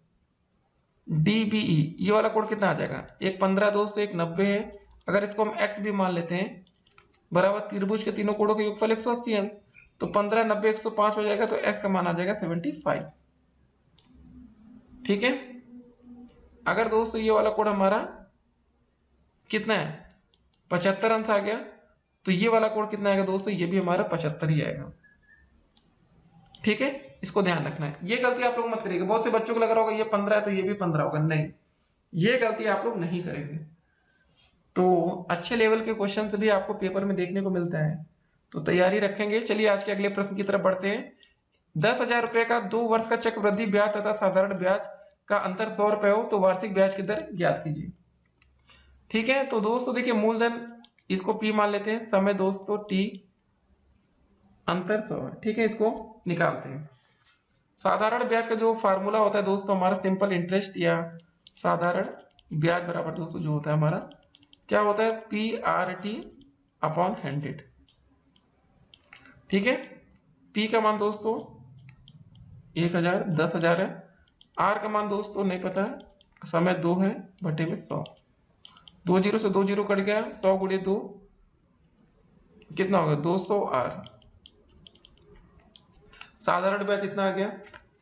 चक्रवृद्धि ब्याज दोस्तों में ज्ञात करना हो जैसे, तो चक्रवृद्धि ब्याज बराबर, ठीक है, कंपाउंड इंटरेस्ट, इसको CI लिखते हैं। इसको देखिए एक बात बता दें, इसको SI लिखते हैं, सिंपल इंटरेस्ट। चक्रवृद्धि ब्याज को लिखते हैं CI, कंपाउंड इंटरेस्ट। इसका फार्मूला था P 1 प्लस R बाई 100 की पावर T, माइनस का दोस्तों P होता है। इसको सॉल्व करेंगे, P कॉमन यहाँ से ले सकते हैं। देखिए P की जगह रखेंगे 10,000। ठीक है, यहाँ पर P हमने कॉमन ले लिया, तो यहाँ बचा 1 प्लस R की जगह नहीं पता 100 हो जाएगा स्क्वायर माइनस का 1। अब इसको हमें सॉल्व करना पड़ेगा दोस्तों। यहाँ हो जाएगा 1000 10,000 1 प्लस बी का होल स्क्वायर का फार्मूला खोलिए, 1 square plus B square R square upon 100 का स्क्वायर हो जाएगा 10,000 प्लस 2ab प्लस का 2r अपॉन 100 माइनस का 1। इसको हमें सॉल्व करना पड़ेगा दोस्तों। हो जाएगा हमारा 1000 10,000। ठीक है, यहाँ पर हमारा 10,000 क्या हो जाएगा? एलसीएम हो जाएगा। यहाँ पर दोस्तों हमारा कितना आ जाएगा बताइए? तो देखिए ऐसे क्वेश्चंस भी आते हैं पेपर में जहाँ पर आपको थोड़ा सा कंफ्यूजन भी होता है। ठीक है, उसके लिए भी आपको तैयार रहना है। तो दोस्तों यहाँ पर देखिए ये 1 से ये 1 कट जाएगा, यहाँ बचेगा आर स्क्वायर प्लस 2r। ठीक है, तो यहाँ पर दोस्तों देखिए जो हमारा एलसीएम था, देखिए कि आपको बता दे, रुकिए थोड़ा सा आपको कंफ्यूजन होगी, एलसीएम आपको ठीक से बता दें कैसे हमने निकाला। तो यहाँ पर दोस्तों 100 लिखा था ना, तो 100 में हम क्या करेंगे, सिंपल सा दोस्तों 100 से मल्टीप्लाई अंश व हर में कर देंगे। तो यहाँ पर दोस्तों मल्टीप्लाई करें तो हो जाएगा यहाँ पर 200r होगा। ठीक है, और ये 1 से 1 कट गया, ये 10,000 से 10,000 कट जाएगा, यहाँ पर बचेगा कितना, आर स्क्वायर प्लस 200r बचेगा। ये हो जाएगा समीकरण नंबर 2, और ये ऊपर वाला था हमारा समीकरण नंबर, ठीक है, ये 1 था जो हमारा ऐसा आया था, सिंपल इंटरेस्ट आया था। ठीक है, ये दो चीजें आ गई। अब देखिए यहाँ पर क्वेश्चन में बोला गया था चेक वृद्धि ब्याज तथा साधारण ब्याज का अंतर 100 है। चेक वृद्धि ब्याज और साधारण ब्याज का, चेक वृद्धि ब्याज ये हमारा are square plus 200r minus का दोस्तों हमारा था 200, r का जो अंतर है क्वेश्चन में बोला गया दोस्तों कितना है, 100 का है। ठीक है, तो यहां लिखेंगे बराबर में 100, ये 200 से ये कट जाएगा, आर स्क्वायर बराबर बचेगा 100, या r बराबर दोस्तों हो जाएगा अंडर रूट 100, या r का मान आ जाएगा 10%, ये हमारा आंसर आ जाएगा। ठीक है, कैसे है समझ गए। ये वाला जो स्टेप था दोस्तों बोला गया था क्वेश्चन में, देखिए बोला गया था चेक वृद्धि ब्याज तथा साधारण ब्याज का अंतर। चेक वृद्धि ब्याज हमारा कितना निकला था, ये निकला था आर स्क्वायर प्लस का 200r। ठीक है, और साधारण ब्याज का अंतर मतलब हमारा 200r का अंतर 200 दिया गया था, ये दिया गया था, ये क्वेश्चन में बोला गया, ये कट गया, आर स्क्वायर बराबर 100, तो r का मान 10। तो चलिए आज का अगला प्रश्न देखते हैं, और ये आज का अंतिम प्रश्न की तरफ अभी हम लोग अब आगे बढ़ चुके हैं। संख्याओं को मूल लो के रूप में आपको लिखना है, 16 की पावर 1/2, 125 की पावर 1/3, 11/17 की पावर 1/11। 16 की पावर 1/2 का मतलब क्या होगा दोस्तों, बताइए आप लोग पहले। इसका मतलब होगा दोस्तों 16 की पावर 1/2 का मतलब होगा ये 16 का अंडर रूट, ये हमने लिख लिया। 25 की पावर 1/3 का मतलब होगा क्यूब रूट, ये दोस्तों यहाँ पर देखिए अंडर रूट में यहाँ 2 रहता है, क्यूब रूट में यहाँ पर 3 रहता है, या कभी कभी यहाँ 4 रहेगा। 11/17 की पावर 1/11 का मतलब है 11/17 की, ये दोस्तों जो अंडर रूट के आगे 11 लिख रहा है, ये दिख रहा है ना, ऐसे लिखा है, यहाँ 11 रहेगा, फिर उसके बाद 11/17। अगला क्वेश्चन है मान बताना है, 3 क्वेश्चन दिए गए। 8 की पावर 1/3। अब दोस्तों देखिए 8 की घात 1/3 लिखा है, तो 8 को हम क्या लिख सकते हैं, पहले 2 गुणे 2 गुणे 2 लिख सकते हैं, मतलब 2 की पावर 3।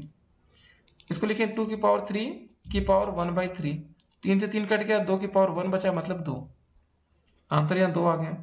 27 की घात 2/3 लिखा है,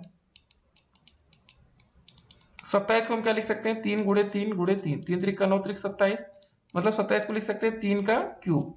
अब इसका टोटल दोस्तों 2/3 पावर है, 3 से 3 कटेगा, 3 का स्क्वायर हो जाएगा, 3 गुणे 3 मतलब 9। उसके बाद दोस्तों दिया गया क्वेश्चन में हमारा 125 की पावर 2/3। 125 को क्या लिख सकते हैं आपको बता दें, 5 गुणे 5 गुणे 5 लिख सकते हैं, तो 5 का क्यूब हो जाएगा, टोटल क्यूब 2/3, 3 से 3 कटा, 5 का स्क्वायर आ गया 25, यहाँ पर आप देख सकते हैं 25 है, तो ये आंसर। तो दोस्तों हमारी वीडियो यहीं पर कंप्लीट होती है, तो वीडियो थोड़ी सी बड़ी हो गई होगी, और हमने कोशिश किया कि जल्द से जल्द आपको बता सके। हमारा व्हाट्सएप नंबर लिख लीजिए पहले आप लोग, 8738079216, 8738079216। तो वीडियो कैसी लगी आप लोग कमेंट करके बताएंगे, और कितने क्वेश्चन आपको समझ में नहीं आए उसको भी कमेंट करेंगे, बाकी आपको एक्सप्लेन किया जाएगा। देखिए आप थोड़ी सी स्पीड बढ़ाइए, अब ये आसान क्वेश्चन आपको 2-2 नंबर पेपर में देके जाते हैं, ठीक है, ये सब क्वेश्चन देखिए कितने आसान है, लेकिन अगर आपके पास प्रैक्टिस नहीं है, आपने ऐसे प्रश्न किया नहीं है, तो 100% हम आपको बता रहे हैं पेपर में आप घबरा जाएंगे और ये क्वेश्चन गलत करके आएंगे। तो ऐसे क्वेश्चन दिखने में आसान होते हैं, लेकिन बिना प्रैक्टिस के नहीं हो पाते। चलिए दोस्तों, सभी छात्रों को ऑल द बेस्ट, फिर मिलते हैं एक और वीडियो में, तब तक के लिए stay connected, have a nice day.